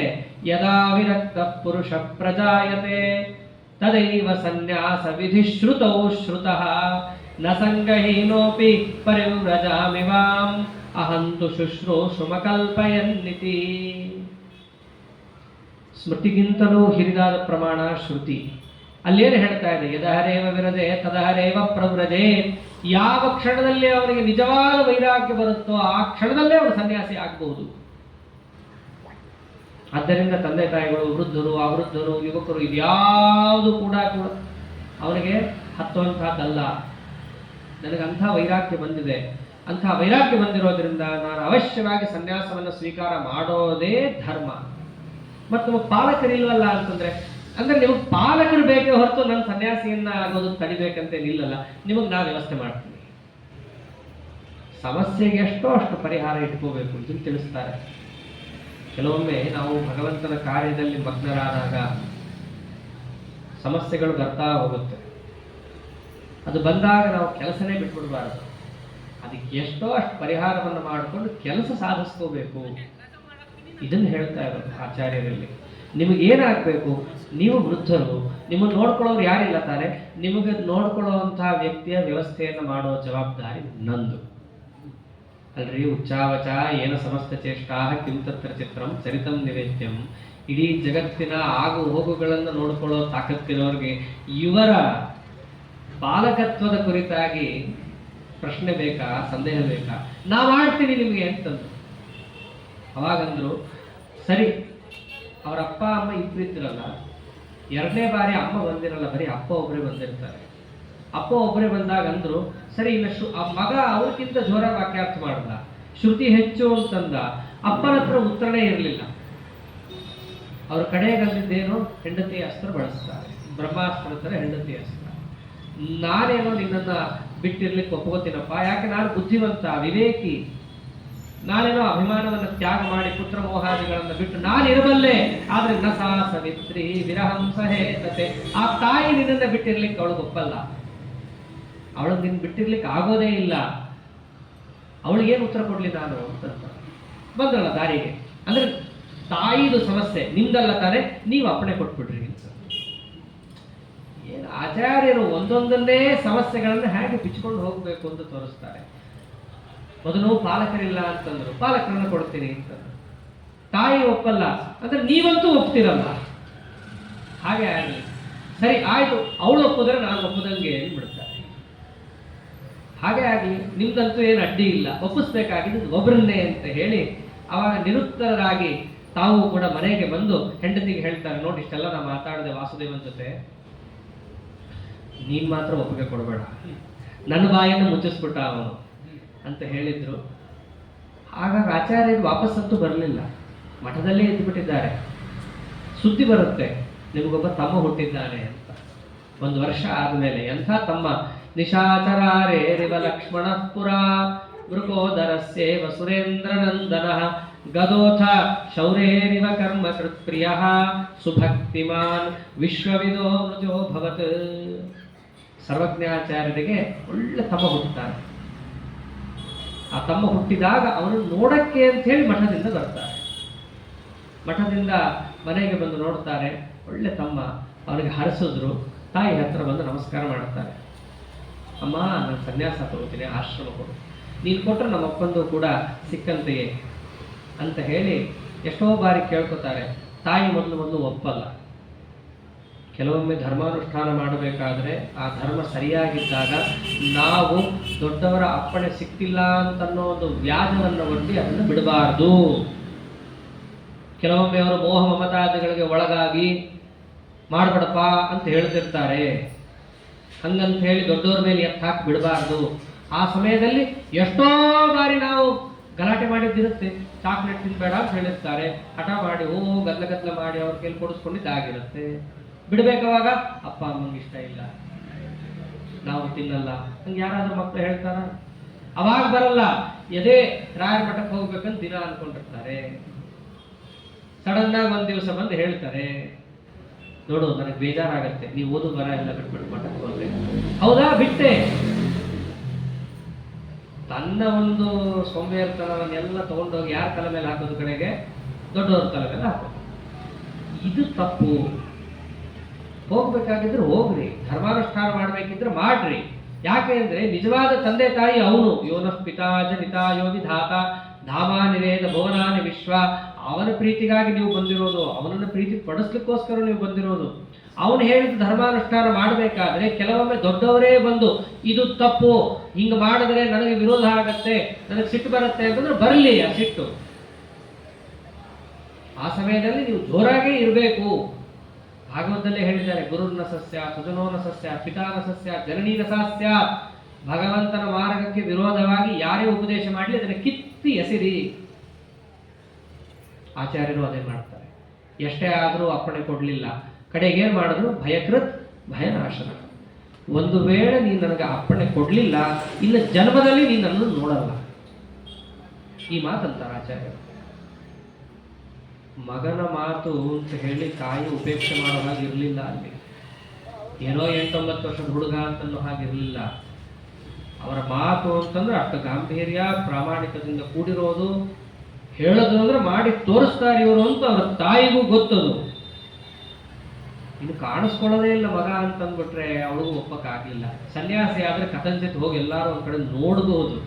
ಇನ್ನು ಕಾಣೋದೇ ಇಲ್ಲ ಅಂತಂದ್ರೆ ಅದು ಮೃತೇರ್ ನಿದರ್ಶನಂ, ಸತ್ತಂತೆಯೇ ಲೆಕ್ಕ. ಅದು ಹಂಗಾಗೋದು ಬೇಡ ಅಂತ ಹೇಳಿ ಸನ್ಯಾಸಿ ಆಗುವಂತ ಬಾಯಲ್ಲಿ ಹೇಳಲಿಲ್ಲ. ಸುತಸ್ಯ ಕೃಚ್ರ ನೆರುಣನ್ನ ಸಾ ಶುಭ, ಸನ್ಯಾಸಿ ಆಗಬೇಡ ಅಂತ ಹೇಳ್ತಿದ್ಲಲ್ಲ ಆ ಮಾತು ಆಡ್ಲಿಲ್ಲ ಅಷ್ಟೇ. ಬಾಯಲ್ಲೇನು ಸನ್ಯಾಸಿ ಹೋಗಪ್ಪ ಆಗು ಅಂತೇನು ಹೇಳಲಿಲ್ಲ, ತಡೆಯೋದನ್ನ ನಿಲ್ಲಿಸುತ್ತೆ. ಕೆಲವೊಮ್ಮೆ ಹಾಗೆ ಆಗುತ್ತೆ. ಮನೆಯಲ್ಲಿ ಎಲ್ಲರ ಪೂರ್ಣ ಸಮ್ಮತಿ ಇರಲ್ಲ ಧರ್ಮಾನುಷ್ಠಾನಕ್ಕೆ.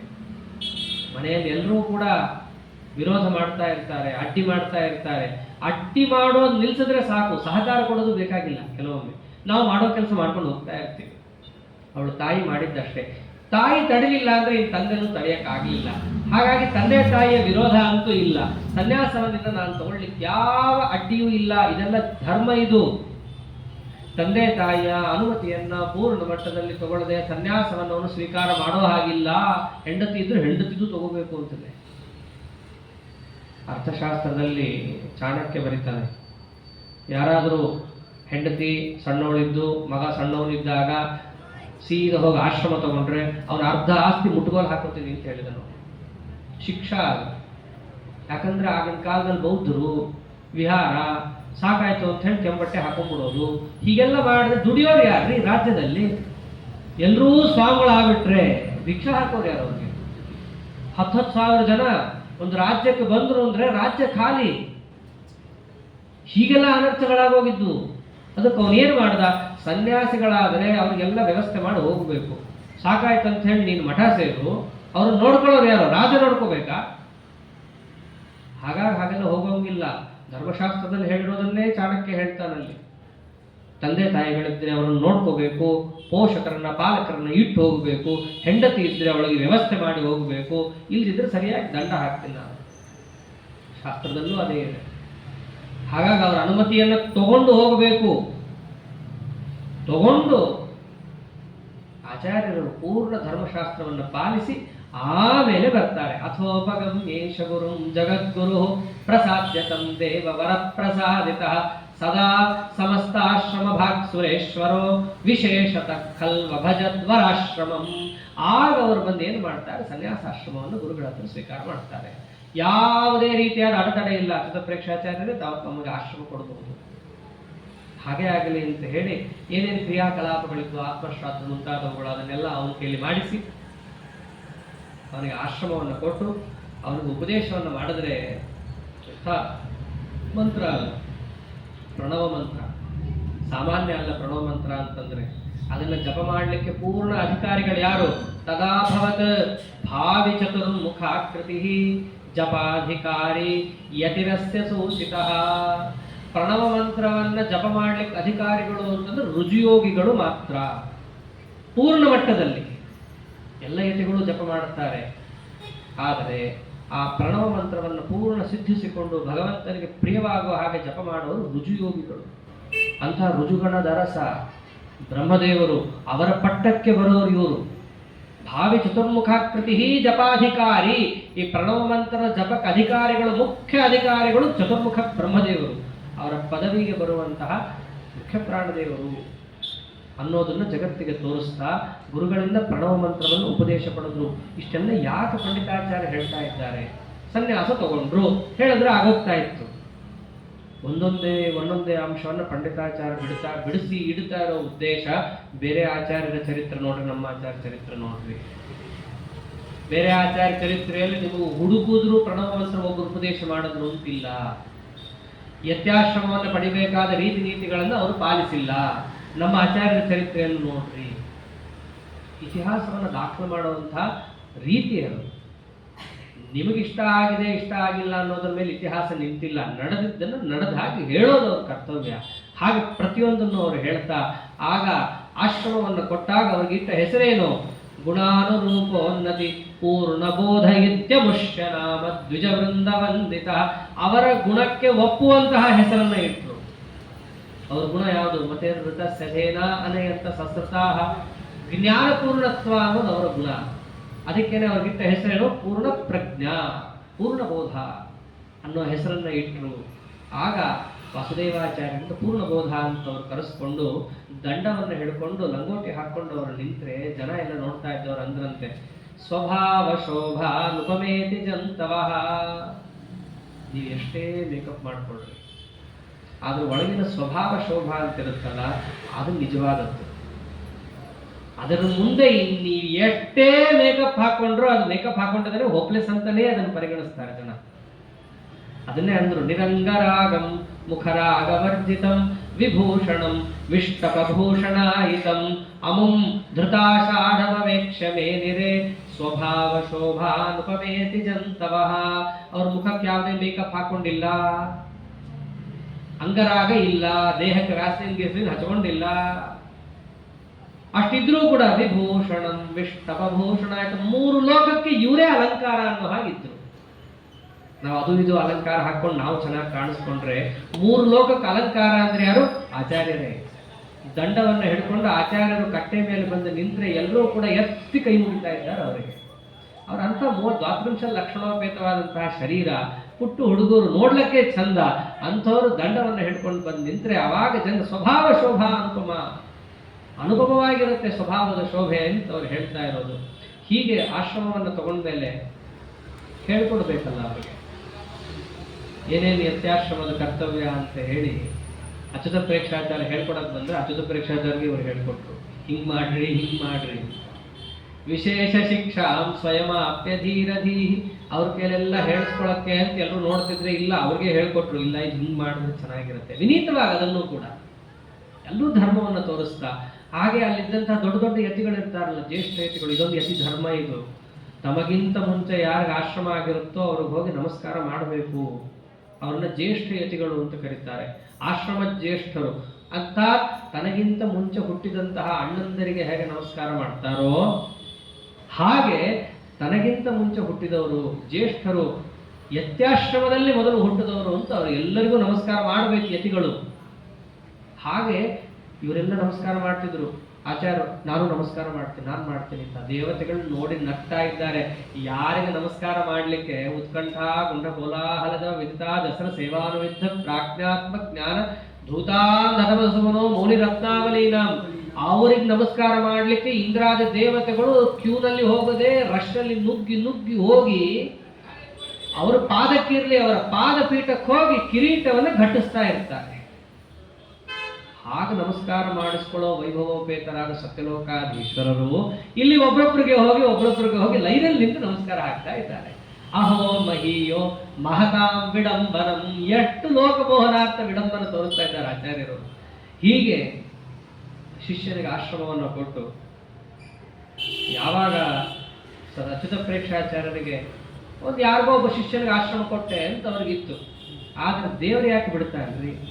ಆಶ್ರಮ ತಗೊಂಡು ಯಾವಾಗ ಅನಂತೇಶ್ವರ ದೇವರಿಗೆ ಹೋಗಿ ಆಚಾರ್ಯ ನಮಸ್ಕಾರ ಮಾಡ್ತಿದ್ದಾರೋ ತತ್ಕ್ಷಣದಲ್ಲೇ ಅನಂತೇಶ್ವರ ಒಬ್ಬನಲ್ಲಿ ಆವಿಷ್ಟನಾದ. ಅವನು ಕೈ ಮೇಲೆ ಎತ್ಕೊಂಡ ಕುಣಿತಾ ಇದ್ದಾನೆ. ಅವಾಗ ಅಚ್ಯುತ ಪ್ರೇಕ್ಷಾಚಾರ್ಯಂತಾನೆ, ಏನೋ ಇಷ್ಟು ದಿವಸ ನೀನು ಒದ್ದಾಡ್ತಾ ಇದ್ಯಲ್ಲ, ತತ್ವಜ್ಞಾನ ಬೇಕು ಅಂತ ಒದ್ದಾಡ್ತಾ ಇದೆಯಲ್ಲ, ತಗೋ ಅಂತ ಹೇಳಿ ಅವನು ಸೀದಾ ಬಂದವನೇ ಆಚಾರ್ಯರ ಕೈಯನ್ನು ತಗೊಂಡು ಹೋಗಿ ಅಚ್ಯುತ ಪ್ರೇಕ್ಷಾಚಾರ್ಯ ಕೈ ಮೇಲೆ ಇಡ್ತಾನೆ. ನೋಡು, ಇಷ್ಟು ದಿನ ಕೇಳ್ತಾ ಇದೆಯಲ್ಲ, ತತ್ವಜ್ಞಾನ ಬೇಕು ಅಂತ ತಗೋ, ನೀನು ತತ್ವಜ್ಞಾನ ಕೊಟ್ಟಿದ್ದೀನಿ, ನೀನು ಸೇವಾ ಮಾಡಿದ್ದಕ್ಕೆ ಫಲ ಇವತ್ತು ಕೊಟ್ಟಿದ್ದೀನಿ. ಅಚ್ಯುತ ಪ್ರೇಕ್ಷಾಚಾರ್ಯರಿಗೆ ಪರಮಾನಂದ ಆಗೋಗುತ್ತೆ. ದೇವರೇ ಬಂದು ಇವನು ನಿನಗೆ ಕೊಟ್ಟಿದ್ದೀನಿ ಅಂತ ಹೇಳಿದ್ನಲ್ಲ, ತತ್ವಜ್ಞಾನಕ್ಕೋಸ್ಕರ ನಾನು ಸೇವಾ ಮಾಡ್ತಾ ಇದ್ದೆ ಅಂತ ತತ್ವಜ್ಞಾನ ನನಗೆ ಸಿಗ್ತಾ ಇದೆಯಲ್ಲ ಅಂತ ಬಹಳ ಆನಂದ ಆಗುತ್ತೆ. ಆದ್ರೆ ಆಚಾರ್ಯ ಕೇಳಬೇಕಲ್ಲ, ನಾನು ಗಂಗಾ ಸ್ನಾನಕ್ಕೆ ಹೋಗ್ತೀನಿ ಅಂತ ಕೂತ್ರು. ಸನ್ಯಾಸಿಗಳಿಗೆ ಆದ್ಯ ಕರ್ತವ್ಯ ಗಂಗಾ ಸ್ನಾನ ಮಾಡಬೇಕು ಅಂತ. ಅವ್ರಿಗೆ ಯಾಕ್ರಿ ಗಂಗಾ ಸ್ನಾನ? ತೀರ್ಥಕಂ ವಿಷ್ಣು ತೀರ್ಥಂಚ ವಿಷ್ಣು ತೀರ್ಥಶ್ಚ ತೀರ್ಥಕಂ. ಗಂಗಾ ನದಿಯಿಂದ ಇವ್ರಿಗೆ ಪಾವಿತ್ರ್ಯ ಅಲ್ಲ, ಇವ್ರು ಹೋಗಿ ಮುಳುಗಾಕಿದ್ರೆ ಗಂಗಾ ನದಿಗೆ ಪಾವಿತ್ರ್ಯ. ಆದ್ರೆ ಇವೆಲ್ಲ ಅವ್ರಿಗೆಲ್ಲಿ ಗೊತ್ತು ಅಚ್ಯುತ ಪ್ರೇಕ್ಷಾಚಾರ್ಯರಿಗೆ. ಆಚಾರ್ಯರವಾಗ ನಾ ಗಂಗಾ ಸ್ನಾನಕ್ಕೆ ಹೋಗ್ತೀನಿ ಅಂತ ಹೊರಟಾಗ ಈಗಿನ ದೇವರು ಬಂದು ಕೈ ಇಟ್ಟು ಹೇಳಿದಾನೆ, ಶಿಷ್ಯನ ಕೊಟ್ಟಿದ್ದೀನಿ, ತತ್ವಜ್ಞಾನ ಕೊಟ್ಟಿದ್ದೀನಿ ಅಂತ. ಇವರನ್ನು ಬಿಡೋದು ಹೇಗೆ? ಇಂತಹ ಸಂಘ ಇರಬೇಕು. ಅಸಂಗರಾಗಿರ್ತೀವಿ, ನಮಗೆ ಯಾರ ಮೇಲೂ ಮೋಹ ಮತ ಇಲ್ಲ, ಎಲ್ಲರನ್ನ ಬಿಟ್ಟಿರ್ತೀವಿ ಅಂತ ಅನ್ನೋದು ದೊಡ್ಡದಲ್ಲ. ಬಿಡಬೇಕು. ಯಾರನ್ನ ಬಿಡಬೇಕು? ಯಾರು ತತ್ವಜ್ಞಾನ ಶೂನ್ಯರೋ ಹರಿಗುರು ಭಕ್ತರಲ್ಲವೋ ಅವರನ್ನು ಬಿಡಬೇಕು. ಯಾರು ತತ್ವಜ್ಞಾನಿಗಳೋ ಅವರಲ್ಲಿ ಸಂಘ ಇರಬೇಕು. ಅದನ್ನೇ ಅಂತಾರಲ್ಲ, ಸಂಘವಾಗಲಿ ಸಾಧು ಸಂಘವಾಗಲಿ, ಯಾರ್ಯಾರ್ದೋ ಸಂಘ ಅಲ್ಲ, ಸಂಘದಿಂದ ಲಿಂಗದೇಹ ಭಂಗವಾಗಲಿ. ಅಂಥವ್ರ ಸಂಘ ಆದರೆ ಲಿಂಗದೇಹ ಭಂಗ. ಅದಕ್ಕೆ ಅವರು ಬಿಡ್ಲಿಕ್ಕೆ ಒಲ್ರು. ಅವ್ರ ಕಡೆಗೆ ಯಾರನ್ನು ಕೇಳ್ಕೋಬೇಕಲ್ಲ, ಸ್ವಾಮಿ ನೀನೇ ಇಷ್ಟೋ ತನಕ ಶಿಷ್ಯಂತಂದು ಕೈಗಿಟ್ಟಿ ನೀನೇ ಬಿಡಿಸ್ಕೊಂಡು ಹೋಗ್ತಾ ಇದ್ದೀಯ, ನೀನೇ ದಾರಿ ತೋರಿಸ್ಬೇಕು ಅಂತಂದಾಗ ದೇವರವಾಗ ಆದೇಶ ಕೊಡ್ತಾನೆ, ನೀ ಎಲ್ಲೂ ಹೋಗ್ಬೇಕಾಗಿಲ್ಲ, ನೀನಿದ್ದಲ್ಲೇ ಗಂಗಾ ಬರ್ತಾಳೆ, ನನ್ನ ಸರೋವರಕ್ಕೆ ಬರ್ತಾಳ ಗಂಗಾ. ಅವಾಗ ಆಚಾರ್ಯರ ಕಾಲದಲ್ಲಿ ಅದಕ್ಕೆ ಅನಂತ ಸರಸ್ ಅಂತ ಹೆಸರಿತ್ತು. ಯಾವಾಗ ಆಚಾರ್ಯರಿಗೋಸ್ಕರ ಅಲ್ಲಿ ಗಂಗಾ ನದಿ ಬಂದು ಅವತ್ತಿಂದ ಅದು ಮಧ್ವ ಸರೋವರ ಆಗುತ್ತೆ. ಈಗಲೂ ನೋಡ್ಬಲ್ಲ, ಗಂಗಾದೇವಿ ಪ್ರತಿಷ್ಠೆ ಮಾಡಿದ್ದಾರೆ ಒಂದು ಮೂಲೆಯಲ್ಲಿ, ಅದೇ ಮೂಲೆಯಿಂದಲೇ ಅಲ್ಲಿ ಬೆಳ್ಳಗಿರೋ ನೀರು ಬರುತ್ತೆ ಅಂತ, ಅದು 12 ವರ್ಷಕ್ಕೊಮ್ಮೆ ಬರುತ್ತೆ ಅಂತ. ಹೀಗೆ ಆಚಾರ್ಯರು ಅಲ್ಲಿ ಇದ್ದಲ್ಲೇ ಗಂಗೆಯನ್ನು ಕರೆಸ್ಕೊಂಡ್ರು. ಯಾರಿಗೋಸ್ಕರ? ಭಕ್ತರಿಗೋಸ್ಕರ. ಎಲ್ಲವಾಗ್ಲೂ ಇವ್ರು ಎಲ್ಲಿ ಹೋಗಕ್ಕಾಗುತ್ತೆ? ಇದ್ದಲ್ಲೇನೆ ಗಂಗಾ ಬರಲಿ. ವಸ್ತುತಃ ನೋಡಿದ್ರೆ ತತ್ರೈವ ಗಂಗಾ ಯಮುನಾ ಸರಸ್ವತಿ, ಎಲ್ಲಿ ಭಗವಂತನ ಕಥಾಶ್ರವಣ ಆಗ್ತಿರುತ್ತೋ ಅಲ್ಲೇ ಗಂಗಾ ಯಮುನಾ ಸರಸ್ವತಿ ಇರ್ತಾಳೆ. ಆದರೆ ಹೊರಗಿನ ರೂಪದಲ್ಲೂ ಅವರಿಗೆ ಅದು ದಕ್ಕಲಿ ಅನ್ನೋ ದೃಷ್ಟಿಯಿಂದ ಭಕ್ತರ ಮೇಲೆ ಕಾರುಣ್ಯದಿಂದ ಈ ಲೀಲೆಯನ್ನು ಆಚಾರ್ಯರು ತೋರಿಸಿರ್ತಾರೆ. ಹೀಗೆ ಆಚಾರ್ಯರ ಆಶ್ರಮ ತಗೊಂಡು 40 ದಿವಸ ಆಗತ್ತೆ. 40 ದಿವಸ ಆಗ್ತಿರ್ಲಿಕ್ಕೇನೆ ಒಬ್ಬ ವಾದಿ, ವಾಸುದೇವ ಪಂಡಿತ ಅಂತ, ಒಳ್ಳೆ ತಾರ್ಕಿಕ, ಆಚಾರ್ಯ ಜೊತೆ ವಾಕ್ಯಾರ್ಥಕ್ಕೆ ಅಂತ ಬರ್ತಾರೆ. ಆಗಿನ ಕಾಲದಲ್ಲಿ ವಾಕ್ಯಾರ್ಥ ಅಂತಂದ್ರೆ ಅದು ಈಗಿನ ಥರ ಫ್ರೆಂಡ್ಸ್ ಅಲ್ಲ, ಅಲ್ಲಿ ಜಯಪತ್ರ ಇಟ್ಟು ಗೆಲುವು ಸೋಲು ನಿರ್ಣಯ ಆಗಬೇಕು. ಹೀಗೆ ಪುಟ್ಟ ಹುಡುಗರ ಜೊತೆ ಒಂದು ವಾಕ್ಯಾರ್ಥಕ್ಕೆ ಬಂದದ್ದು. ಆಚಾರ್ಯ 11 ವರ್ಷ ಅಷ್ಟೇ. ಆಗ ವಾಕ್ಯಾರ್ಥಕ್ಕೆ ಅವನು ಬಂದಾಗ ಆಶ್ರಮ ತಗೊಂಡು 40 ದಿವಸ ಆಗಿದೆ ಅಂತಾರೆ. ಗತೇ ದಿನಾನಾಂ ದಶಕೆ ಸಮಾಸಕೆ ವರಾಶ್ರಮಂ ಪ್ರಾಪ್ಯ ಸಪತ್ರ ಲಂಘನಂ. ಜಯಪತ್ರವನ್ನಿಟ್ಟು ಅವನನ್ನು ವಾಕ್ಯಾರ್ಥದಲ್ಲಿ ಸೋಲಿಸ್ತಾರೆ ಆಚಾರ್ಯರು. ಅವನು ಹೇಗಿದ್ದ? ಬಹು ತರ್ಕಶಾಸ್ತ್ರನೇ ಕರ್ಕಶ. ಅಂತಹ ತರ್ಕಶಾಸ್ತ್ರದಲ್ಲಿ ಮೂರ್ಧನ್ಯ ಅಂತಹ ವಾಸುದೇವ ಪಂಡಿತರನ್ನು ಸೋಲಿಸ್ಬಿಡ್ತಾರೆ ಆಚಾರ್ಯರು. ಅಚ್ಯುತ ಪ್ರೇಕ್ಷಾಚಾರ್ಯ ಹಿರಿ ಹಿಕ್ಕು, ನಮ್ಮ ಶಿಷ್ಯ ಏನಪ್ಪ ಬಹಳ ಬುದ್ಧಿವಂತ, ಇಂಥ ಬುದ್ಧಿವಂತನಿಗೆ ಇನ್ನಷ್ಟು ಬುದ್ಧಿ ತುಂಬಬೇಕು ಅಂತ ಒಂದು ಪಾಠ ಶುರು ಮಾಡ್ತಾರೆ. ಅವರಿಗೆ ಇಷ್ಟಸಿದ್ಧಿ ಅಂತ ಒಂದು ಗ್ರಂಥ, ಅದ್ವೈತಿಗಳ ಒಂದು ಅವರಿಗೆ ಸಮ್ಮತವಾದ ಒಂದು ಗ್ರಂಥ. ಅದರಲ್ಲಿ ಸಿದ್ಧಹಸ್ತರು ಅಚ್ಯುತ ಪ್ರೇಕ್ಷಾಚಾರ್ಯರು. ಆಗಿನ ಕಾಲದಲ್ಲಿ ಅಚ್ಯುತ ಪ್ರೇಕ್ಷಾಚಾರ್ಯರಷ್ಟು ಅದ್ವೈತದಲ್ಲಿ ನಿಸ್ಸೀಮ ಪಂಡಿತರು ಇರಲೇ ಇರಲಿಲ್ಲ. ಅವರು ಪಾಠ ಹೇಳ್ತೀನಿ ಅಂತ ಕೂತು ಏನು ಮಾಡೋದು? ನಿರಾದರೇಣ ಅಪಿ ಮಹಾತ್ಮನ ಮುನ. ಇವರಿಗೆ ನಯಾ ಪೈಸಾ ಆದರ ಇಲ್ಲ, ಆದ್ರೆ ಏನು ಮಾಡೋದು? ಕೂಡಬೇಕು, ಕೂತು ಶುರು ಮಾಡಿದ್ರು ಅವರು. ಇಷ್ಟಸಿದ್ಧಿ ಮೊದಲನೇ ಶ್ಲೋಕ, ಅಲ್ಲಿ ಯಾನುಭೂತಿ ರಮೇ ಯಾನುಭೂತಿ ಎಂದು ಶುರುವಾಗುತ್ತೆ. 32 ಅಕ್ಷರದ ಶ್ಲೋಕ ಶುರು ಮಾಡುತ್ತಿರ್ಲಿಕ್ಕೇನೆ ಇವರು ಬಿಡ್ತಾರ. ತದಾದ್ಯ ಪದ್ಯಸ್ತಮವದ್ಯ ಮಂಡಲಂ ಯದಾವದೋಷಕದ್ವಯಾತ್ಮಕಂ. ಮೊದಲನೇ ಶ್ಲೋಕ ಶುರುವಾಯಿತು. ಆ ಶ್ಲೋಕದಲ್ಲಿದ್ದು 32 ಅಕ್ಷರ. ಕೇಳ್ತಿರ್ಲಿಕ್ಕೇನೆ ಆಚಾರ್ಯರು 32 ಶ್ಲೋಕ 32 ದೋಷವನ್ನೇ ಹೇಳ್ತಾರೆ. ಒಂದೇ ಶ್ಲೋಕ 32 ಅಕ್ಷರಕ್ಕೆ 32 ದೋಷ ಹೇಳ್ಕೊಡಿಸ್ತಾರೆ. ಅಚ್ಯುತ ಪ್ರೇಕ್ಷಾಚಾರ್ಯ ಉತ್ತರ ಕೊಡಬೇಕಿತ್ತು, ಅದಕ್ಕೆ ಉತ್ತರ ಕೊಡಲ್ಲ. ಯಾಕೆ ಉತ್ತರ ಕೊಡಕ್ಕಾಗಲ್ಲ? ಪ್ರಶ್ನೆ ಮಾಡೋರು ಹಾಗಿದ್ರಲ್ಲಿ. ಅದಕ್ಕೆ ಅವ್ರು ಅಂದಿದ್ದೇನು? ಜಾರ್ಕೊಳ್ಳೋದು. ಸಾಮಾನ್ಯ ಪಾಠದಲ್ಲಿ ಇದಾಗುತ್ತೆ. ಯಾವಾಗ ಉತ್ತರ ಹೊಳೆಯಲ್ಲ, ಮುಂದೆ ಬಂದಿದೆ ಇದು ಅಂತಾರೆ. ನಾಳೆ ಹೇಳ್ತೀನಿ ಅಂತಲೂ ಅನ್ನೋದು, ಮುಂದೆ ಬಂದಿದೆ ಇದು. ಯಾಕೆ ನಾಳೆ ಹೇಳ್ತೀನಿ ಅಂದ್ರೆ ಇವತ್ತು ಗೊತ್ತಿಲ್ಲ ಅಂತ ಅರ್ಥ ಆಗ್ಬಿಡುತ್ತೆ. ಹಂಗೂ ಆಗ್ಬಾರ್ದು, ಮರ್ಯಾದೆ ಮುಚ್ಕೋಬೇಕಲ್ಲ ಎಲ್ಲರೂ ಮುಂದೆ. ಅದಕ್ಕೆ ಅವ್ರು ಅಂದಿದ್ದೇನು? ಮುಂದೆ ಬಂದಿದೆ, ಮುಂದೆ ಉತ್ತರ ಕೊಡ್ತಾರೆ. ಬಂದಿದೆ ತಾನೇ ಎಲ್ಲೋ ಒಂದ್ ಕಡೆ, ಹೇಳಿ ಮತ್ತೆ ಇವಾಗ್ಲೇ ಅಂದ್ರೆ. ಎಲ್ಲೂ ಬಂದಿಲ್ಲ ಅಂದ್ರೆ ಸಮಸ್ಯೆ, ಎಲ್ಲೋ ಒಂದ್ ಕಡೆ ಬಂದಿದೆಯಲ್ಲ, ಗೊತ್ತು ತಾನೇ ಬಂದಿರೋದು ನಿಮ್ಗೆ, ಹೇಳಿ ಇವತ್ತು. ಬಿಡ್ತಾ ಇಲ್ಲ, ಹಿಡಿದು ಬಿಟ್ಟಿದ್ದಾರೆ ಗಟ್ಟಿಯಾಗಿ. ಎಷ್ಟ್ರಿಯಾಗಿ ಇದ್ರೂ ಉತ್ತರ ಹೇಳ್ತಾರೆ. ಅದು ಹೋಪ್ಲೆಸ್ ಗ್ರಂಥ, ಎಲ್ಲಿಂದ ಉತ್ತರ ತರ್ತಾರೆ ಪಾಪ ಅವರಾದ್ರು. ಎಲ್ಲರೂ ಮುಂದೆ ಮರ್ಯಾದೆ ಹೋಯ್ತು, ಕಡೆಗೆ ಸಿಟ್ಟು ಬಂತು. ಅಂದಿದ್ದಿಷ್ಟೇ ಅವರು, ಭವತ್ ಪ್ರವಕ್ತೃತ್ವ ಸಮರ್ಥತ ನಮೇ ಸಕೋಪಮಿತ್ತಂ ಬೃಹತಿವ್ರತೀಶ್ವರೇ. ಯಾವಾಗ ಕೇಳಿದ ಪ್ರಶ್ನೆ ಉತ್ತರ ಗೊತ್ತಿಲ್ಲ ಆವಾಗ ಕೋಪ ಬರುತ್ತೆ. ಕೋಪ ಬಂದಾಗ ಆಡಿದ ಮಾತು ಇಷ್ಟೇ ಅವರು, ನಿನಗೆ ಹೇಳೋಷ್ಟೆಲ್ಲ ಶಕ್ತಿ ನಂಗಿಲ್ಲಪ್ಪ, ಆಯ್ತಾ ಓದ್ಕೊಂಡು ಹೋಗು ಮುಂದೆ ಅಂದ್ಬಿಡ್ತಾರೆ. ಆಚಾರ್ಯೊಬ್ಬರೇ ಪಾಠ ಕೇಳ್ತಿರ್ಲಿಲ್ಲ, ಎಷ್ಟೋ ಜನ ಪಾಠ ಕೇಳ್ತಾ ಇದ್ರು ಅದ್ವೈತ ವಿದ್ವಾಂಸರು. ಅವ್ರಿಗೆಲ್ರಿಗೂ ತಲೆಯಲ್ಲಿ ಒಂದು ಮೊಳಕೆ ಹುಟ್ಟುಕೋತು, ಓಹೋ ಅಚ್ಯುತ ಪ್ರೇಕ್ಷಾಚಾರ್ಯಗೆ ಉತ್ತರ ಕೊಡಕ್ ಆಗ್ತಿಲ್ಲ ಅಂದ್ರೆ ಬಹುಶಃ ಇಷ್ಟ ಸಿದ್ಧಿ ಇಲ್ಲೇ ಏನೋ ಡಿಫೆಕ್ಟ್ ಇರಬೇಕು.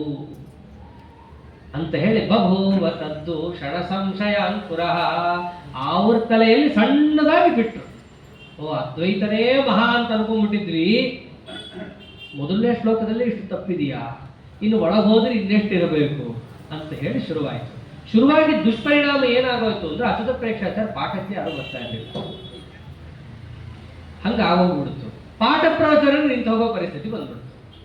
ಹಂಗಾಗ್ಬಾರ್ದು, ಪಾಠ ಪ್ರವಚನ ನಡೀತಾ ಇರ್ಬೇಕು ಯಾವತ್ತು ಅಂತ ಹೇಳಿ ಆಚಾರ್ಯರು ಏನ್ ಮಾಡಿದ್ರು, ತಾವೇ ಪ್ರವಕ್ತಿ ಮಾಯಾ ಸಮಯಂ ಸ್ಮ ಪೂರ್ಣಧಿ, ತಾವು ಅದ್ವೈತವನ್ನು ಪಾಠ ಮಾಡ್ತಾರೆ ಅವಾಗ. ಯಾಕೆ ಪಾಠ ಪ್ರವಚನ ಅನ್ನೋದನ್ನು ನಿಂತು ಹೋಯ್ತು ಅಂತಂದ್ರೆ ನಾಳೆ ಒಳ್ಳೇದನ್ನು ಹೇಳಕ್ಕೂ ಯಾರು ಬರಲ್ಲ. ಒಂದು ನಡೀತಾ ಇರಬೇಕು ಒಂದು ಪ್ರಕ್ರಿಯೆ, ಅದರಲ್ಲಿ ಅದ್ವೈತವನ್ನೇ ನಾನು ಮೊದಲು ಹೇಳ್ತೀನಿ. ಹೀಗೆ ಅದ್ವೈತವನ್ನು ಪಾಠ ಮಾಡ್ಲಿಕ್ಕೆ ಶುರು ಮಾಡ್ತಾರೆ ಆಚಾರ್ಯ. ಯಾಕೆ ಮಾಡಿದ್ರು, ಮುಂದೆ ನಾನು ಖಂಡನ ಮಾಡೋನಿದ್ದೀನಿ. ಖಂಡನ ಮಾಡಬೇಕಾದ್ರೆ ಉತ್ತರ ಕೊಡಕ್ಕಾಗದೇ ಇದ್ದವ್ರು ಏನಂತಾರೆ, ಕೆಲವೊಮ್ಮೆ ನಮ್ಮ ಮತನೇ ಅರ್ಥ ಆಗಿಲ್ಲದೆ ಅವ್ರಿಗೆ, ಅವ್ರು ಏನು ಖಂಡನ ಮಾಡ್ತಾರೆ ಅಂತ ಒಂದು ಹರಟೆ ಹೊಡೆಯೋ ಚಾನ್ಸಸ್ ಇರುತ್ತೆ. ಅದಕ್ಕೇನು ಮಾಡಿದ್ವಿ ಇವರು, ನಾನೇ ಹೇಳ್ತೀನಪ್ಪ. ಶಂಕರಾಚಾರ್ಯಗಿಂತ ಅವ್ರು ತಲೆ ಮೇಲೆ ಹೊಡೆದಂಗೆ ಅದ್ವೈತ ಹೇಳ್ತಾ ಇದ್ರು. ಕೇಳೋರೆಲ್ಲ ಹೆಂಗೆ, ಓಹೋ ಹುಡುಗ ಹೇಳ್ತಾನ, ಅದ್ವೈತ ಹೇಳ್ತಾನ, ಅದು ಹೆಂಗೆ, ಅಖಂಡಿತೋಪನ್ಯಸನಂ ವಿಸಂಶಯಂ ಸಸಂಪ್ರದಾಯಂ ಪ್ರವಚೋ ದೃಢೋತ್ತರಂ. ಮಾತು ಶುರು ಮಾಡಿದ್ರೆ ಅದಕ್ಕೆ ಅಡ್ಡಿ ಇಲ್ಲ, ಅವರು ಆಡಿದ ಮಾತಿಂದ ಯಾರಿಗೂ ಸಂಶಯ ಇಲ್ಲ, ಹೇಳಿದ್ದೆಲ್ಲವೂ ಸಂಪ್ರದಾಯಬದ್ಧವಾದದ್ದೇ ಹೇಳ್ತಾ ಇದ್ರು, ಕೇಳಿದವರಿಗೆಲ್ಲರಿಗೂ ದೃಢವಾದ ಉತ್ತರ ಕೊಡ್ತಾ ಇದ್ರು. ಇಂಥ ಉಪನ್ಯಾಸ ಕೇಳಲಿಕ್ಕೆ ಅಚ್ಯುತ ಪ್ರೇಕ್ಷಾಚಾರ್ಯಗೆ ಎಷ್ಟು ಸೇರ್ತಿದ್ರು ಅದು 10ರಷ್ಟು ಸೇರುತ್ತೆ. ಜನ ಶ್ರುತಾಢ್ಯಾಶ್ಚತುರಾಭೂಷವ, ಸಾಮಾನ್ಯ ವಿದ್ವಾಂಸರನ್ನು ಉಪನ್ಯಾಸಕ್ಕೆ ಬಂದು ಕೂಡಲ್ಲ, ಅವರೆಲ್ಲರೂ ಬಂದು ಕೂಡಕ್ಕೆ ಶುರು ಮಾಡೋದು. ಅದ್ವೈತ ಉಪನ್ಯಾಸ ಮಾಡ್ತಾರಂತೆ, ಅದ್ವೈತ ಪಾಠ ಮಾಡ್ತಾರಂತೆ, ನಾವು ಕೇಳೋಣ ಎಷ್ಟು ಕರುಣಾನಂದ ಅಂತ ಬಂದು ಕೂಡ್ಲಿಕ್ಕೆ ಶುರು ಮಾಡಿದ್ರು. ಯಾಕೆ ಇಷ್ಟು ಮಾಡಿದ್ರು, ಬರ್ರಿ ನಮ್ಗೆ ಎಷ್ಟು ಅದ್ವೈತ, ಅವ್ರೇನು ಅದ್ವೈತ ಹೇಳಾರ, ನಾ ಹೇಳ್ತೀನಿ ಬನ್ರಿ ಅಂತ ಆಚಾರ್ಯರ ಮೊದಲು ಅದ್ವೈತವನ್ನೇ ಶುರು ಮಾಡ್ತಾರೆ. ಹೀಗೆ ನಡೀತಿರ್ಬೇಕಾದ್ರೆ ಒಂದ್ಸರ್ತಿ ಏನಾಗುತ್ತೆ, ಎಷ್ಟೋ ಜನ ಭಾಗವತ ನಡೀತಿರ್ಬೇಕಾದ್ರೆ ಭಾಗವತದ ಎಷ್ಟೊಂದು ಪ್ರತಿಗಳು, ಅದರಲ್ಲಿ ಈ ಪಾಠ ಸರಿನೋ ಅಂತ ನಡೀತಿದ್ದಾಗ ಆಚಾರ್ಯರು ಬಂದು ಹೇಳಿದ್ರು, ಇಲ್ಲ ಇದೇ ಸರಿ, ಇದೇ ಯಾಕೆ ಸರಿ, ಅದು ಸರಿ ಆಗ್ಬೋದು, ಇದು ಸರಿ ಆಗ್ಬೋದು, ಇದೇ ಸರಿ ಆಗ್ಬೋದು. ಅಲ್ಲ, ಸರಿ ಆಗಬಹುದು ಬೇರೆ, ಸರಿ ಇರೋದು ಬೇರೆ. ನಾರಾಯಣಂ ಗುಣೈ ಸರ್ವೇ ಉದೀರ್ಣಂ ದೋಷವರ್ಜಿತಮೂ ಬರುತ್ತೆ, ವಾಸುದೇವಂ ಗುಣೈ ಸರ್ವೇ ಉದೀರ್ಣಂ ದೋಷವರ್ಜಿತಮೂ ಬರುತ್ತೆ. ನಾರಾಯಣನು ವಾಸುದೇವನು ಒಂದೇ ಅಂತ ವಾಕ್ಯಾರ್ಥ ಮಾಡೋದು ಸರಿನಾ? ಪ್ರಶ್ನೆ ಏನು, ಆಚಾರ್ಯ ಏನು ಹೇಳಿದ್ದಾರೆ ಅದನ್ನು ಹೇಳಬೇಕು. ಆಚಾರ್ಯ ವಾಸುದೇವಂ ಗುಣೈ ಸರ್ವೇ ಹೀಗೆ ಹೇಳಿದಾರಾ? ಇಲ್ಲ. ನಾರಾಯಣಂ ಗುಣೈ ಸರ್ವೇ ಹೇಳಿದ್ದಾರೆ. ಹಂಗ ಆಚಾರ್ಯರಂದ್ರು, ನೀವು ಹೇಳಿದ್ದು ತಪ್ಪು ಅಂತಲ್ಲ, ವೇದವ್ಯಾಸ ದೇವರಿಗೆ ಸಮ್ಮತವಾದ ಭಾಗವತ ಇದು. ನಿಜವಾದ ವಿಮರ್ಶಕರಾಗಿದ್ರೆ ಹೇಗೆ ಅಂತ ಮಾಡಬೇಕಿತ್ತು, ಅದನ್ನು ಬಿಟ್ಟೇ ಬಿಟ್ಟರು. ಅಷ್ಟು ಭಾಗವತ ಗೊತ್ತಾ ನಿಮಗೆ? ಅಷ್ಟು ಗೊತ್ತಿದೆಯಾ? ಹೇಳ್ತೀರಾ ನೀವು? ಏನು ಹೇಳಬೇಕು ಹೇಳ್ರಿ ನೋಡೋಣ. ನಿಗದ್ಯತಾಂ ಗದ್ಯಮಿಹ ಇವ ಪಂಚಮೇ, 5ನೇ ಸ್ಕಂದ ಅಂದ್ರೆ ಗದ್ಯಮಯ, ಸಾಕ್ಷಾತ್ ವಿಜಯಧ್ವಜರೇ ಅಂದ್ಬಿಟ್ಟಿದ್ದಾರೆ ಒಂದ್ ಕಡೆ. 5ನೇ ಸ್ಕಂದಕ್ಕೆ ವಿಜಯಧ್ವಜರು ವ್ಯಾಖ್ಯಾನ ಮಾಡಿ ಅವರೇ ಅಂತಾರೆ, ಅಂತೂ 5ನೇ ಸ್ಕಂದದ ಬೆಟ್ಟ ಹತ್ತಿ ಇಳಿದೆ ಅಂತ. ಅಷ್ಟು ಕಠಿಣವಾದ ಭಾಗ 5ನೇ ಸ್ಕಂದ. ಅಂತಹದ್ದು ಆಚಾರ್ಯರಿಗೆ ಅವ್ರು ಕೇಳಿದ್ದೇನು, ಭಾಗವತ ಗೊತ್ತಾ? ಗೊತ್ತಿದ್ರೆ ಹೇಳ್ರಿ ನೋಡ. 5ನೇ ಸ್ಕಂದ ಅವರು ಏನ್ರಿ ಸಿದ್ಧಹಸ್ತರು, 5ನೇ ಸ್ಕಂದನ ತಗೊಳ್ರಿ, ಏನ್ ಹೇಳಬೇಕು, ಬರೀ ಗದ್ಯ. ಅವ್ರು ಕೇಳಿದ್ ಒಂದೇ ಅಧ್ಯಾಯ, ಆದ್ರೆ ಇವರೇನು ನತಾವದ್ ಅಧ್ಯಾಯ ನಿಕಾಯಮಭ್ಯದಾತ್, ಅಧ್ಯಾಯ ಗಟ್ಟಲೆ ಆಚಾರ್ಯರು ಬಾಯಲ್ಲಿ ಹೇಳಿ ತೋರಿಸಿದ್ರು. ಅಚ್ಯುತ ಪ್ರೇಕ್ಷಾಚಾರ್ಯರಿಗೆ ಅಷ್ಟೇ ಅಲ್ಲ, ಎಲ್ರಿಗೂ ಗಾಬರಿಯಲ್ಲಿ ಕೇಳೇ ಬಿಡ್ತಾರೆ. ಅಚ್ಯುತ ಪ್ರೇಕ್ಷಾಚಾರ್ಯ ಯಾವಾಗ ಓದ್ದಿ ಇವೆಲ್ಲ, ಎಲ್ಲಿ ಕೂತು ಬಾಯಲ್ಲಿ ಮಾಡ್ದಿ? ಬಾಯಲ್ಲಿ ಮಾಡಿದ್ರೆ ಬರೋದಲ್ಲ ಇದು. ಅತ್ರ ಜನ್ಮ ನಿನಯತ್ ಪಠಿತಂತೆ ಜೈತ್ರ ಭಾತಿ ಕಥಮಿತ್ಯ ಮುನೋಕ್ತೆ ಪೂರ್ವ ಜನ್ಮ ಸುಹಿವೇದ ಪುರೇದಂ ಸರ್ವಮಿತ್ಯ ಮಿತ ಬುದ್ಧಿರುವಾಚ. ಇದು ಈ ಜನ್ಮದಲ್ಲಿ ಕೂತು ರೂಮಲ್ಲಿ ಬಾಗಲು ಹಾಕೊಂಡು ಗಟ್ಟಿಸಿ ಓದಿದ್ದಲ್ಲ, ಎಲ್ಲ ನಾನು ಹಳೆ ಜನ್ಮದಲ್ಲೇ ಓದ್ಬಿಟ್ಟಿದ್ದೀನಿ ಅಂತಂದ್ರು. ಅವ್ರಿಗೆ ಹಳೆ ಜನ್ಮ ಯಾವುದು? ಅದು ಯತ್ಪೂರ್ವಾರು ಹಸ್ತನಾಜು ಓದಿನ ವ್ಯಾಸೇಶ್ವರ ಸುಧಾವತೆ ಎಲ್ಲ ಓದಿದ್ದಾಗಿದೆ. ನಾನು ನಿಮ್ ಮುಂದೆ ತೋರಿಸ್ತಾ ಇದ್ದೀನಿ, ಇಟ್ಟು ತೋರಿಸಿದ್ದಕ್ಕೆ ತಡ್ಕೊಳಕ್ ಆಗ್ತಾ ಇಲ್ಲ ನಿಮಗೆ ಅಂತ ಹೇಳಿ ಆಚಾರ್ಯರು ಯಾವಾಗ ಅಷ್ಟೊಂದು ತೋರಿಸಿ ಹೇಳಿದ್ದಾರೆ, ಅದು ಆಶ್ಚರ್ಯಕರವಾದ ಚರಿತ್ರ. ಇಂಥ ಶಿಷ್ಯನಿಗೆ ಏನು ಮಾಡಬೇಕು? ವೇದಾಂತ ಸಾಮ್ರಾಜ್ಯವನ್ನು ಕಟ್ಟಬೇಕು. ವೇದಾಂತ ಸಾಮ್ರಾಜ್ಯವನ್ನು ಯಾರಿಗೆ ಕಟ್ಟಬೇಕು ಅಂತಂದ್ರೆ, ಯಾರಿಗೆ ವೈರಾಗ್ಯ ಅಷ್ಟೇ ಅಲ್ಲ, ಸಿದ್ಧಾಂತದಲ್ಲಿ ಯಥಾರ್ಥವಾದ ತತ್ವಜ್ಞಾನ, ಆ ಸಿದ್ಧಾಂತದ ಮೇಲೆ ಆಕ್ರಮಣವನ್ನು ಮಾಡುವವರಿಗೆ ಸರಿಯಾಗಿ ಉತ್ತರ ಕೊಡೋ ಜ್ಞಾನ, ಎರಡೂ ಇರಬೇಕು.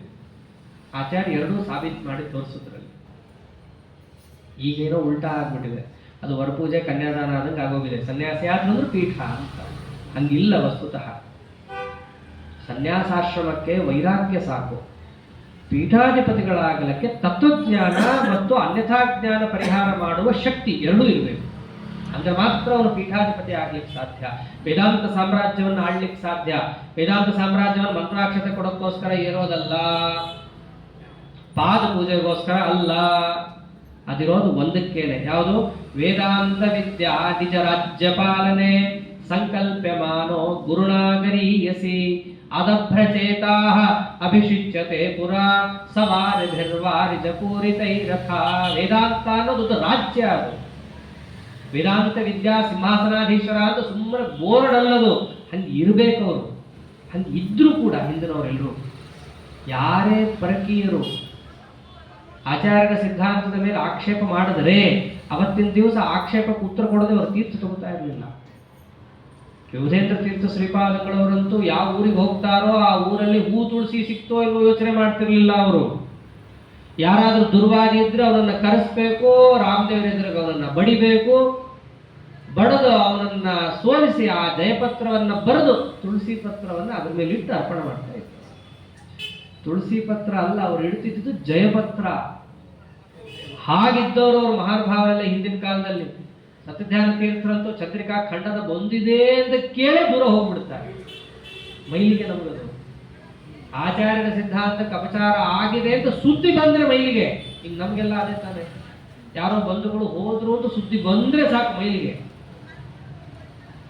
ಸತ್ತ ಸುದ್ದಿಯೇ ಪೇಳಿದೆ ಅಂತ, ಸತ್ತಿರ್ತಾನೋ ಬದುಕಿರ್ತಾನೋ, ಇವನು ಹೋಗಿ ಸತ್ತ ಅಂದ್ರೆ ಸಾಕು ಇವನು ಸುಮ್ಮನಾಗ್ಬಿಡ್ಬೇಕು. ಹಂಗೆ ಹೆಂಗೋ ಇವ್ರದ್ದು ಹಾಗೆ.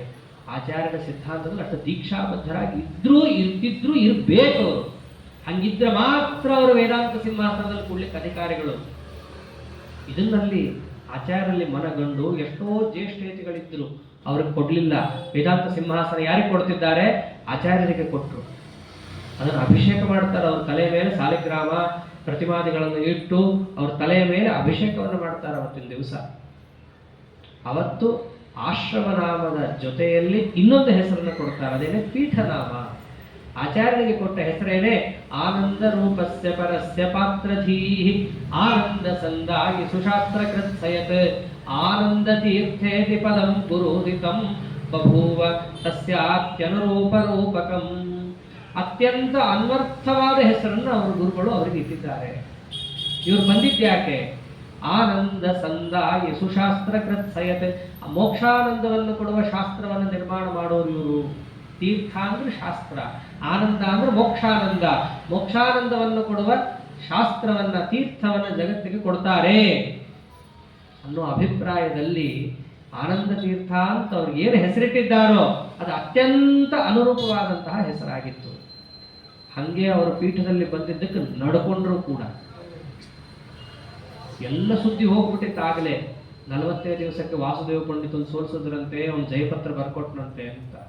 ಅಚ್ಯುತ ಪ್ರೇಕ್ಷಾಚಾರ್ಯರ ಸ್ನೇಹಿತರೊಬ್ಬರು ಅವ್ರು ಬಂದರು. ತರ್ಕಶಾಸ್ತ್ರ ಉದ್ದಾಮ ಪಂಡಿತರು, ನೋಡೇ ಬಿಡೋಣಂತೆ, ಪೀಠ ಕೊಟ್ಟಿದ್ದಾರಂತೆ, ಆನಂದ ತೀರ್ಥ ಅಂತ ಹೆಸರು ಅಂತ ಹೇಳಿ ಅವರು ಪರೀಕ್ಷೆಗೆ ಬಂದಿದ್ದಾರೆ. ಒಬ್ಬರೇ ಬರಲಿಲ್ಲ, ಭಯ, ಶಿಷ್ಯರನ್ನು ಕಟ್ಕೊಂಡ್ ಬಂದಿದ್ದಾರೆ. ಕಟ್ಕೊಂಡ್ ಬಂದಾಗ ವಾಕ್ಯಾರ್ಥ ಮೊದಲು ತಾರ್ಕಿಕರು, ಬಹಳ ಸುಲಭವಾಗಿತ್ತದು ಶುರುನಲ್ಲಿ. ಈಗ ಇವ್ರು ಹೆಂಗೋ ಅಂಗಾರಾಕ್ಷತೆ ಹಚ್ಕೊಂಡು ಕೂತಿರ್ತಾರೆ, ಭೇದ ಇಷ್ಟ, ಆಗ ಅದನ್ನೇ ಅನ್ನೋಣ ಅಂತ. ಜೀವೇಶ್ವರನ ಮಧ್ಯದಲ್ಲಿ ಭೇದ ಇದೆ ಅಂತ ಆಚಾರ್ಯನ್ನು ಪ್ರಶ್ನೆ ಮಾಡಿದ್ರು. ಭೇದ ಇಲ್ಲ ಅಂತಂದ್ರು ಆಚಾರ್ಯ. ಜೀವೇಶ್ವರ ಮಧ್ಯದಲ್ಲಿ ಭೇದ ಇದೆ, ಯಾಕಿಬ್ರು ಬೇರೆ ಬೇರೆ ಅಲ್ವಾ?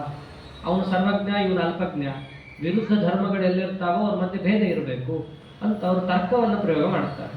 ಆಚಾರ್ಯ ಕೇಳಿದ್ದಿಷ್ಟೇ, ಜೀವೇಶ್ವರ ಮಧ್ಯದಲ್ಲಿ ಭೇದ ಇದೆ ಅಂತಂದ್ರಲ್ಲ, ಈ ಭೇದ ಅನ್ನೋದು ಅಬ್ಜೆಕ್ಟಿವ್, ಜೀವೇಶ್ವರರು ಅನ್ನೋದು ವಿಶೇಷಣ ಆಯಿತು, ವಿಶೇಷ್ಯ ಆಯಿತು. ಈ ಜೀವೇಶ್ವರರಿಗೂ ಭೇದಕ್ಕೂ ಭೇದ ಇದೆಯೋ ಇಲ್ವೋ ಅಂತ ಕೇಳಿದ್ರು. ಅವ್ರ ಭೇದ ಇದೆ ಅಂತಂದ್ರೆ ಆ ಭೇದಕ್ಕೂ ಇದಕ್ಕೂ ಭೇದ ಇದೆಯೋ? ಹ್ಞೂ ಅಂತಂದ್ರೆ ಮತ್ತೆ ಅನವಸ್ಥ. ಭೇದ ಇಲ್ಲ ಅಂತ ಅಂದ್ಬಿಟ್ರೆ ಅದು ವಿಶೇಷಣನೇ ಆಗಲ್ಲ ಅಂತ ಹೇಳಿ ಮತ್ತೆ ಭೇದ ಇದೆ ಅಂತಂದ್ರೆ ಅದಕ್ಕೂ ಬಯಸ್ಕೊಂಡು ಸರಿ ಹೋಗಿ ಬಿಡಪ್ಪ ಭೇದ ಇಲ್ಲ ಅಂತ ಹೇಳ್ಬೇಡ. ವಿಮತಂ ಮಿಥ್ಯಾ ದೃಶ್ಯತ್ವ ಅಂತಂದ್ರು ಆಚಾರ, ಅದಕ್ಕೂ ಬೈದ್ರು. ವಿಮತಂ ಸತ್ಯಂ ದೃಶ್ಯತ್ವ ಅಂತ, ಜಗತ್ತು ಸುಳ್ಳು ಯಾಕೆ ಕಾಣಿಸ್ತಾ ಇದೆ ಅಂತ. ಉಲ್ಟಾ ಯಾಕಾಗಿರ್ಬಾರ್ದು, ಜಗತ್ತು ಸತ್ಯನೇ ಆಗಿರ್ಲಿ ಕಾಣಿಸ್ತಿರೋದ್ರಿಂದ ಅಂದ್ರೆ ಆಚಾರ್ಯ. ಅವರು ಗಾಬರಿನೇ ಆಯ್ತು. ಅಲ್ಲ ನಾವು ಏನ್ ಹೇಳಿದ್ರು ಖಂಡನೆ ಮಾಡ್ತಾ ಇದ್ದಾರಲ್ಲ. ನಾವು ಭೇದ ಇದೆ ಅಂದ್ರೆ ಅದಕ್ಕೂ ಬಯಸ್ಕೋಬೇಕು, ಅಭೇದ ಇದೆ ಅಂದ್ರೆ ಅದಕ್ಕೂ ಬಯಸ್ಕೋಬೇಕು. ಕಡೆಗೆ ಅವರು ಎಷ್ಟು ಯುಕ್ತಿಯನ್ನ ಎಷ್ಟು ಹಾಕಿದ್ರು ಅದು ತಲೆ ಮೇಲೆ ಆಚಾರ್ಯರು ಯುಕ್ತಿ ಹಾಕ್ತಾ ಇದ್ದಾರೆ. ಕಡೆಗೆ ಅವರು ಸೋತು ಸುಣ್ಣಾದರು. ನಿಮ್ಮ ಯುಕ್ತಿಯ ಮುಂದೆ ನಮ್ಮ ಯುಕ್ತಿ ಅಲ್ಲ, ನಿಮಗೆ ನಾವೊಂದು ಬಿರುದನ್ನ ಕೊಟ್ಟು ಹೋಗ್ಬಿಡ್ತೀವಿ ಅಷ್ಟೇ. ಅವಾಗ ಅವ್ರು ಇಟ್ಟಿದ್ದೆ ಜಗಾಮನಾಂನ ಪೆನುಮಾನ ತೀರ್ಥತ ತರ್ಕತೀರ್ಥ ಅನುಮಾನ ತೀರ್ಥ ಅಂತ ಆಚಾರ್ಯರಿಗೆ ಬಿರುದನ್ನೇ ಕೊಟ್ಟು ಬಿಡ್ತಾರೆ. ನಿಮ್ಮ ಯುಕ್ತಿಯ ಮುಂದೆ ನಮ್ಮ ಯುಕ್ತಿ ಅಲ್ಲ. ಅದಕ್ಕೆ ಟೀಕಾರಾಯರಂದಿದ್ದು ಭೂಯಾ ತತ್ವ ನಿರ್ಣಯಾಯ ಭಗವಾನ್ ಆನಂದ ತೀರ್ಥೋ ಮುನಿ. ಯುಕ್ತಿ ರೂಪವಾಗಿದ್ದಾರೆ ಆಚಾರ್ಯರು. ಶುದ್ಧಂ ಪ್ರಮಾಣಂ ಸಮೇ ಭೂಯಾ ತತ್ವ ನಿರ್ಣಯಾಯ. ಯುಕ್ತಿ ಅಂತ ಅನ್ಬೇಕು, ಅದು ಆಚಾರ್ಯರ ಯುಕ್ತಿನೇ. ಅವರ ಮೇಲೆ ನಿಮ್ಮ ಯುಕ್ತಿ ನಡೆಯಲ್ಲ. ಒಂದು ಮಾತಂತಾರೆ ಅಲ್ಲೇ ಆಚಾರ್ಯರು, ತರ್ಕದಿಂದ ಯಾವ ವಿಷಯವನ್ನ ಸಿದ್ಧ ಮಾಡ್ಲಿಕ್ಕಾಗಲ್ಲ. ಸಿದ್ಧ ನೀವು ಮಾಡಬೇಕಾಗಿದ್ದು ಪ್ರತ್ಯಕ್ಷ ಇಲ್ಲ ಆಗಮದಿಂದ ಮಾತ್ರ. ಹೀಗೆ ಆಚಾರ್ಯರು ಯಾವಾಗ ಅವರನ್ನೆಲ್ಲ ಸೋಲಿಸಿ ಕಳಿಸಿದ್ದಾರೋ ಅವರಿದ್ದಲ್ಲೇ ವಾದಿಗಳು ಬರ್ಲಿಕ್ಕೆ ಶುರುವಾಗುತ್ತೆ. ಈ ಕೃಷ್ಣಾವತಾರದಲ್ಲಿ ಒಬ್ಬರೊಬ್ಬರೇ ದೈತ್ಯರು ಕೃಷ್ಣ ಇದ್ದಲ್ಲಿ ಬಂದ್ರು, ಹಂಗೆ ಎಲ್ಲಾ ವಾದಿಗಳು ಬರಕ್ಕೆ ಶುರುವಾಗ್ತದೆ. ಊರೆಲ್ಲ ಗೆದ್ದಿದ್ದ ವಾದಿಸಿಂಹ ಅಂತ, ಆದ್ರೆ ಒಬ್ಬನ ಹತ್ರ ಮಾತ್ರ ಸರಿಯಾಗಿ ಸೋತಿದ್ದ, ಬುದ್ಧಿಸಾಗರನ ಹತ್ರ. ವಾದಿಸಿಂಹ ತಾರ್ಕಿಕ, ಬುದ್ಧಿಸಾಗರ ಬೌದ್ಧ. ಬೌದ್ಧರ ಹತ್ರ ಹೋಗಿ ಸರಿಯಾಗಿ ಸೋತಿದ್ದನ್ನ ಮುಚ್ಚಿಟ್ಕೊಳ್ಳೋಕೆ ಅವನನ್ನ ಫ್ರೆಂಡ್ ಮಾಡ್ಕೊಂಡ್ಬಿಟ್ಟ. ನಾನು ನೀನು ಒಂದ್ ಕಡೆ ಹೋಗೋಣ, ವಾಕ್ಯಾರ್ಥ ಮಾಡೋಣ, 50-50 ಶೇರ್. ಗೆದ್ದು ಜಯಪತ್ತದ ನನಗೂ ಅರ್ಥ ನಿನಗೂ ಅರ್ಥ, ಹಾಗೆ ಅಂತ ಹೇಳಿ ಎಲ್ಲ ಕಡೆ ಗೆದ್ಕೊಂಡ್ ಬಂದ್ರು. ಕಡೆಗೆ ಆಚಾರ್ಯರಿದ್ರಲ್ಲ ಉಡುಪಿ, ಅಲ್ಲಿಗೂ ಬಂದರು. ಅನಂತೇಶ್ವರ ದೇವಾಲಯಕ್ಕೆ ಬಂದು ಘೋಷಣೆ ಮಾಡ್ತಾ ಇದ್ದಾರೆ, ನಮ್ಮನ್ನು ಯಾರು ಸೋಲಿಸ್ತಾರೋ ವಾಕ್ಯಾರ್ಥಕ್ಕೆ ಬಂದ್ರಿ. ಅಲ್ಲಿ ಆಚಾರ್ಯ ಇರಲಿಲ್ಲ ಅವಾಗ, ಬೇರೆ ಮಠದಲ್ಲಿದ್ರು. ಅಚ್ಯುತ ಪ್ರೇಕ್ಷಾಚಾರ ಹತ್ರ ಹೋಗಿ ಇವರು ಟರಾಪುರ ಹಾರಾಡ್ತಾ ಇದ್ದಾರೆ. ಅವ್ರಂದ್ರು, ನಮ್ಮ ಶಿಷ್ಯ ಇನ್ನೊಂದು ಕಡೆ ಇದ್ದಾನೆ, ಬರ್ತಾನೆ, ಕೂತ್ಕೊಳ್ರಿ ಅಂತ ಹೇಳಿ ಕಳಿಸಿದ್ರು. ವಿನೀತವಾಗಿ ಬಂದರು ಆಚಾರ್ಯರಲ್ಲಿ. ಬಂದು ಅಚ್ಯುತ ಪ್ರೇಕ್ಷ ಮೊದಲು ನಾರಾಯಣ ದೇವರಿಗೆ ಅಚ್ಯುತ ಪ್ರೇಕ್ಷರಿಗೆ ನಮಸ್ಕಾರ ಮಾಡಿ ಕೂತ್ಕೊಂಡು, ಏನಪ್ಪ ಬಂದಿದ್ದಾರೆ, ಹಾರಾಡ್ತಾ ಇದ್ದಾರೆ, ನೋಡ್ಕೋ ಒಂದು ಕೈ. ಕೂತ್ಕೊಂಡ್ರು ವಾಕ್ಯಾರ್ಥಕ್ಕೆ. ಆಚಾರ್ಯರವಾಗ ವಾಕ್ಯಾರ್ಥ ಮಾಡ್ತಾ ಇದ್ರೆ ಮೊದಲು ವಾದಿಸಿಂಹ ಬಂದ. ಅವನ ಜೊತೆ ವಾಕ್ಯಾರ್ಥವನ್ನ ಮಾಡ್ಲಿಕ್ಕೆ ಶುರು ಮಾಡಿದ್ರು. ಅವನು ಮಾಡೋ ಭರದಲ್ಲಿ ಒಮ್ಮೆ ಏನು ಮಾಡ್ತಾರೆ ಅಂದ್ರೆ 18 ವಿಕಲ್ಪಗಳನ್ನು ಮಾಡ್ತಾರೆ ಏಕಪ್ರಕಾರವಾಗಿ. ವಿಕಲ್ಪ ಅಂತಂದ್ರೆ ಇಷ್ಟೇ, ಅದು ಹಂಗೋ ಹಿಂಗೋ ಮತ್ತೊಂದು ರೀತಿನೋ ಅಂತ ಥರಥರವಾಗಿ ಅವನು ಪ್ರಶ್ನೆಗಳನ್ನು ಹಾಕೊಂಡು ಹೋಗೋದು. 18 ಥರ ಹೀಗೆ ಮಾಡ್ತಾನೆ. ನೆನಪಿಟ್ಕೊಳ್ಳೋದೇ ಕಷ್ಟ. ಸುತ್ತಲೂ ಮುತ್ತಲು ಜನ ಇದ್ದವರೆಲ್ಲ ಏನು ಅನ್ಕೊಂಡ್ಬಿಟ್ರು, ಪುಟ್ಟ ಹುಡುಗ ಇವನ ಮೇಲೆ ಅವನು ಹಾರಾಡ್ತಾ ಇದ್ದಾನ, ಬಹುಶಃ ನಮ್ಮಲ್ಲೇನೋ ಇವತ್ತು ಮ್ಯಾಚು ಏನಾಗುತ್ತೋ ಏನೋ, ನಾವೇ ಸೋಲ್ತೀವೋ ಏನೋ, ಹಾಗೆ ಇತ್ತು. ತಾವಜ್ಜನೋ ಜಾಯತ ಪೂರ್ಣ ಚೇತಸ. ಜನರಿಗೆ ಹಾಗೆ ಅನ್ಕೊಂಡ್ಬಿಟ್ರು, ನಮ್ಗೇನೋ ಈ ಸರ್ತಿ ಪರಾಜಯ ಅನ್ಸುತ್ತೆ, ನಮ್ಮ ಹುಡುಗ ಪಾಪ ಅವ್ರ ಮೇಲೆಲ್ಲ ಗೆದ್ದಿದ್ದೆ, ಏನಾಗುತ್ತೋ ಏನೋ ಅಂತ ಅನ್ಕೊಳ್ಳೋಷ್ಟ್ರಲ್ಲೇನೆ ವಿಕಲ್ಪ ಕೋಟಿ ರಥಖಂಡ ಯಂಧೃತಂ. ಅವನು ಹೇಳಿದ 18 ಅನುವಾದ ಮಾಡಿ 18 ಖಂಡನ ಮಾಡ್ತಾರೆ ಆಚಾರ್ಯರು. ವಾದಿಸಿಂಹಂದು ಹೋಯಿತು. ಅಷ್ಟಲ್ಲಿ ಬುದ್ಧಿಸಾಗರ ಅವನನ್ನೇನೋ ರಕ್ಷಣೆ ಮಾಡ್ಲಿಕ್ಕೆ ಅಂತ ಬಂದ. ಆ ಬುದ್ಧಿಸಾಗರನ ಕಥೆ ಹೇಗಾಗಿತ್ತು ಅಂತಂದ್ರೆ, ಸಾಗರದ್ದೇ ಕಥೆ. ಅಗಸ್ತ್ಯರು ಹೇಗೆ ಒಂದೇ ಆಪೋಷಣದಲ್ಲಿ ಸ್ವೀಕಾರ ಮಾಡಿದ್ರು, ಆ ಬುದ್ಧಿಸಾಗರನಂತೂ ಒಂದೇ ಆಪೋಷಣದಲ್ಲಿ ಆಚಾರ್ಯ ಸೋಲಿಸ್ತಾರೆ. ಅವ್ರು ಕೇಳಿದ ಪ್ರಶ್ನೆಗೆಲ್ಲ ಉತ್ತರ ಕೊಟ್ಟರು. ಉತ್ತರ ಕೊಟ್ಟ ಮೇಲೆ ಆಚಾರ್ಯರ ಅದ್ರ ಮೇಲೆ ಒಂದಿಷ್ಟು ಪ್ರಶ್ನೆ ಹಾಕ್ತಾರೆ. ಬಹಳ ಹಾರಾಡ್ತಿದ್ದಲ್ಲಪ್ಪ, ಉತ್ತರ ಕೊಟ್ಟರು. ನಾನು ಕೇಳ್ತೀನಿ, ಇವಾಗ ನೀವು ಕೇಳಿದ್ದಕ್ಕೆಲ್ಲ ನಾ ಕೊಟ್ಟೆ, ಈಗ ನಾ ಕೇಳ್ತೀನಿ, ಕೊಡ್ರಿ. ಮರ್ಯಾದೆ ಮುಚ್ಕೊಳ್ಳೋಕೆ ಅಂದಿದ್ದೇನು, ನಾಳೆ ಹೇಳ್ತೀನಿ ಇದಕ್ಕೆ ಬಂದು. ನಾಳೆ ಯಾಕೆ, ಇಲ್ಲ ಟೈಮ್ ಇದೆಯಲ್ಲ. ಎಲ್ಲಿದೆ ಟೈಮ್ ಆಯ್ತು ಸ್ವಲ್ಪ, ನಾಳೆ ಇದೆಯಲ್ಲ ಅಂತಂದ್ರು. ನಾಳೆ ಯಾಕೆ, ಇನ್ನ ಟೈಮ್ ಇದೆ ಹೇಳ್ತೀವಿ. ಅವಾಗ ಅವ್ರಂದಿಲ್ಲ, ನಾಳೆ ಹೇಳ್ತೀವಿ ನಾವು. ಜನರಿಗಾಗ್ಲೇ ಅರ್ಥ ಆಗೋಗಿತ್ತು, ಬಿದ್ದ ಇವನಿಗೇನೂ ಗೊತ್ತಿಲ್ಲ ಹೋಗಿದ್ದಾನೆ ಅಂತ.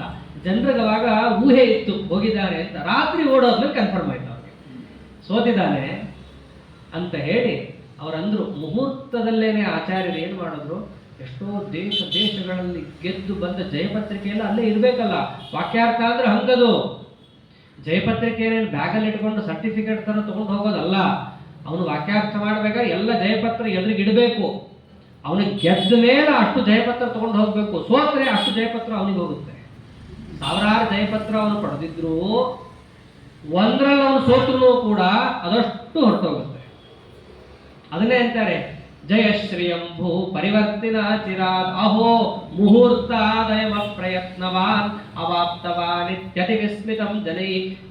ದೇಶಗಳಲ್ಲಿ ಗೆದ್ಕೊಂಡ್ಬಂದ ಜಯಪತ್ರಿಕೆಯ ದೊಡ್ಡ ಪುಸ್ತಕನೇ ಇತ್ತಲ್ಲಿ. ಒಂದೇ ಒಂದು ಮುಹೂರ್ತ ಆಚಾರ್ಯರ ವಾದವನ್ನು ಮಾಡಿ ಅಷ್ಟನ್ನು ಈ ಕಡೆ ಎಳ್ಕೊಂಡ್ಬಿಟ್ರು. ಎಲ್ಲರಿಗೂ ಆಶ್ಚರ್ಯ ಆಗೋಗಿದೆ. ಅಚ್ಯುತ ಪ್ರೇಕ್ಷಾಚಾರ್ಯರಂತೂ ಎಲ್ಲರಿಗಿಂತ ಖುಷಿ. ಅವ್ರಿನ್ನೇನು ಅವ್ರಿಗೆ ಪಾಠ ಮಾಡ್ತಾರ್ರಿ, ಬಂದವ್ರನ್ನೆಲ್ಲ ಇವರೇ ಬಡ್ದು ಹಾಕ್ತಾ ಇದ್ರೆ ಕಡೆಗೆ ಆಚಾರ್ಯ ಪಾಠ ಹೇಳೋದನ್ನು ಕೇಳಿ ಕೂತ್ಬಿಟ್ರು ಅಚ್ಯುತ ಪ್ರೇಕ್ಷಾಚಾರ್ಯ. ಆಚಾರ್ಯರು ಪಾಠ ಮಾಡ್ತಿದ್ದು ಶಂಕರ ಭಾಷ್ಯನೇ. ಮೊದಲು ನಮಗ್ ಗೊತ್ತು ಅಂತ ತಿಳ್ಸಕ್ ಮಾಡ್ತಿದ್ದ ಪ್ರವಚನ ಬರ್ತಾ ಹೆಂಗ್ ಶುರು ಮಾಡಿದ್ರು? ಅಪಹಾಸ್ಯಕ್ಕೆ ಶುರು ಮಾಡಿದ್ರು, ಕನ್ವರ್ಟ್ ಮಾಡಿದ್ರು. ಒಮ್ಮೆಲೆಗೆ ಬೈಯಕ್ಕೆ ಹೋಗಬಾರದು. ಎಲ್ಲರ ಮಧ್ಯೆ ಕೂತಿದ್ದಾರೆ, ದೊಡ್ಡ ವಿದ್ವಾಂಸರು ಕೂತಿದ್ದಾರೆ. ಕೂತಾಗ ಇವರೇನು ಮಾಡಿದ್ರು? ಶಂಕರ ಭಾಷ್ಯ ಪುಸ್ತಕ ತೆಗೆದು ಪ್ರವಚನ ಮಾಡ್ತಾ ಇದ್ದಾರೆ. ಮಾಡ್ತಾ ಏನಂದ್ರು? ಸ್ವಲ್ಪ ನಾವು ಆಗ್ರಹವನ್ನೆಲ್ಲ ಬಿಟ್ಟು ಸೂತ್ರಾರ್ಥವನ್ನೊಂದು ನೋಡೋಣ ಪ್ರತ್ಯೇಕವಾಗಿ. ಶಂಕರಾಚಾರ್ಯ ಹೇಳಿದ ಭಾಷ್ಯವನ್ನು ಒಂದ್ಸತಿ ಕಿವಿಯಾರೆ ಕೇಳೋಣ. ಎರಡನ್ನೂ ಕೇಳ್ಬಿಟ್ಟು ಏನಾದರೂ ಒಂದಕ್ಕೊಂದಕ್ಕೆ ಸೇರ್ಸೋಣ ಅಂತ ನೋಡಿದ್ರು ಒಂದಕ್ಕೊಂದಕ್ಕೆ ಸಂಬಂಧನೇ ಇಲ್ಲ ಅಂತ ಹೇಳಿ ಅಪಹಾಸ ಮಾಡಿಬಿಡ್ತಾರೆ. ಸೂತ್ರನೇ ಒಂದು ಹೇಳ್ತಾ ಇದೆ, ಭಾಷ್ಯನೇ ಇನ್ನೊಂದು ದಿಕ್ಕಲ್ಲಿ ಹೇಳ್ತಾ ಇದೆ. ಎತ್ತಿ ಏರಿಗಿಳಿದ್ರೆ ಕೋಣ ನೀರಿಗಿಳಿತು ಅನ್ನೋಂಗಾಗಿದೆ. ಒಂದು ಮಾನ್ಯೋನ್ವಯೋನ್ಯೋನ್ಯಮಹೋನ ದೃಶ್ಯತೆ, ಒಂದಕ್ಕೊಂದಕ್ಕೆ ಸಂಬಂಧ ಇಲ್ಲ ಅಂತ ಅಂದ್ಬಿಡ್ತಾರೆ. ಕೂತವ್ರೇನು ಸಣ್ಣ ಪುಟ್ಟ ವಿದ್ವಾಂಸರ ಹಾರಾಡಿದ್ರು, ಸಮರ್ಥನೆ ಮಾಡ್ತೀವಿ ಅಂತ ಹೋದ್ರು, ಯಾರ ಕೈಲಿ ಏನೂ ಮಾಡೋಕ್ಕಾಗಲಿಲ್ಲ. ಕಡೆಗೆ ಎಲ್ಲಿ ತನಕ ಹೋಗ್ಬಿಡ್ತು ಆ ಮಾತು. ಆಡ್ತಾ ಅಚ್ಯುತ ಪ್ರೇಕ್ಷಾಚಾರ್ಯ ಕೆರಳಿ ಹೋದ್ರು. ಅಂದ್ರೆ ಇಷ್ಟು ದಿವಸ ಓದ್ಕೊಂಡ್ ಬಂದಿರ್ತಾರೆ, ಅದನ್ನು ಇವರು ಎಲ್ಲರೆದುರಿಗೆ ಲೇವಡಿ ಮಾಡಿ ಅಪಹಾಸ ಮಾಡಿ ಹೋಪ್ಲೆಸ್ ಅಂತ ಸಮರ್ಥನೆ ಮಾಡಿಬಿಟ್ರೆ ಸಿಟ್ಟು ಬಂದೋಯ್ತು ಅವ್ರಿಗೆ. ಕಡೆಗೆ ಒಂದು ಮಾತಂತ, ಅಷ್ಟು ಸೂತ್ರಾರ್ಥ ನಿಂಗೆ ಗೊತ್ತಿದ್ರೆ ಬರೆದು ಬಿಡಪ್ಪ ಭಾಷ್ಯ ನೀನೆ ಅಂದ್ಬಿಡ್ತಾರೆ. ಸೂತ್ರಾರ್ಥವಿಚ್ಛೇ ಕುರು ಭಾಷ್ಯ ಮಂಜಸೆ ತ್ಯಾಕ್ಷೇಪ ಪೂರ್ವಂ ಗುರುರಭ್ಯದಾದಿಮಂ. ಅಷ್ಟು ನಿನಗೆ ಗೊತ್ತಿತ್ತು ಅಂತಂದ್ರೆ ಬರೆದು ಬಿಡು ಸೂತ್ರ ಭಾಷ್ಯ, ಆರಾಮ್ ಮುಗ್ದೇ ಹೋಗುತ್ತೆ ಅಂದ್ಬಿಡ್ತಾರೆ. ಆಚಾರ ಹಾಗೆ ಆಗಲಿ ಅಂತ. ಅಲ್ಲಿ ಎರಡು ಅಂಶ ಇತ್ತು, ಒಂದು ಆಕ್ಷೇಪ, ಇನ್ನೊಂದು ಆದೇಶ. ಆದೇಶವನ್ನು ಮಾತ್ರ ತಗೊಂಡ್ರು, ಆಕ್ಷೇಪ ಬಿಟ್ಟರು. ಹಾಗೆ ಹಂಸಕ್ಷೀರ ನ್ಯಾಯದಂತೆ ಏನಿತ್ತು, ಹಾಲು ಆದೇಶದಂತೆ ಸೂತ್ರ ಭಾಷ್ಯ ಬರಿಬೇಕಾ? ಬರಿತೀವಿ. ಟೈಮ್ ಬರಿತೀವಿ. ನೀವು ಹೇಳ್ದಂಗೆಲ್ಲ ನಾನು ಕೇಳಲ್ಲ, ನನಗೆ ಹೇಳೋನು ಇನ್ನೊಬ್ಬ ಇದ್ದಾನೆ, ಅವನ ಆದೇಶ ಬರ್ಬೇಕಂತ ನಾವು ಬರಿತೀವಿ. ಇನ್ನು ಆಕ್ಷೇಪ ಏನಿತ್ತು ಅದನ್ನು ಬಿಟ್ಟುಬಿಟ್ರು. ಬೈದಕ್ಕೆಲ್ಲ ಆಚಾರ್ಯರು ಹಂಗೆಲ್ಲ ಲೆಕ್ಕ ಕೊಡೋರೇ ಅಲ್ಲ. ಹೀಗೆ ಆಚಾರ್ಯರು ಪ್ರತಿನಿತ್ಯ ಭಾಷ್ಯ ಪಾಠ ಮಾಡಬೇಕು, ಬೈಬೇಕು, ಇದೇ ಆಯ್ತು. ಎಲ್ರಿಗೂ ಕೇಳಿ ಸಾಕಾಗೋಯ್ತು. ಜ್ಯೇಷ್ಠ ಯತಿಗಳು ಒಂದಿನ ಬಂದು ಅಂದೇ ಬಿಡ್ತಾರೆ, ಆಚಾರ್ಯ ದಿನಾ ಬೈಯೋದನ್ನು ಕೇಳಿ ನಮ್ಗೇನಾಗಿದೆ?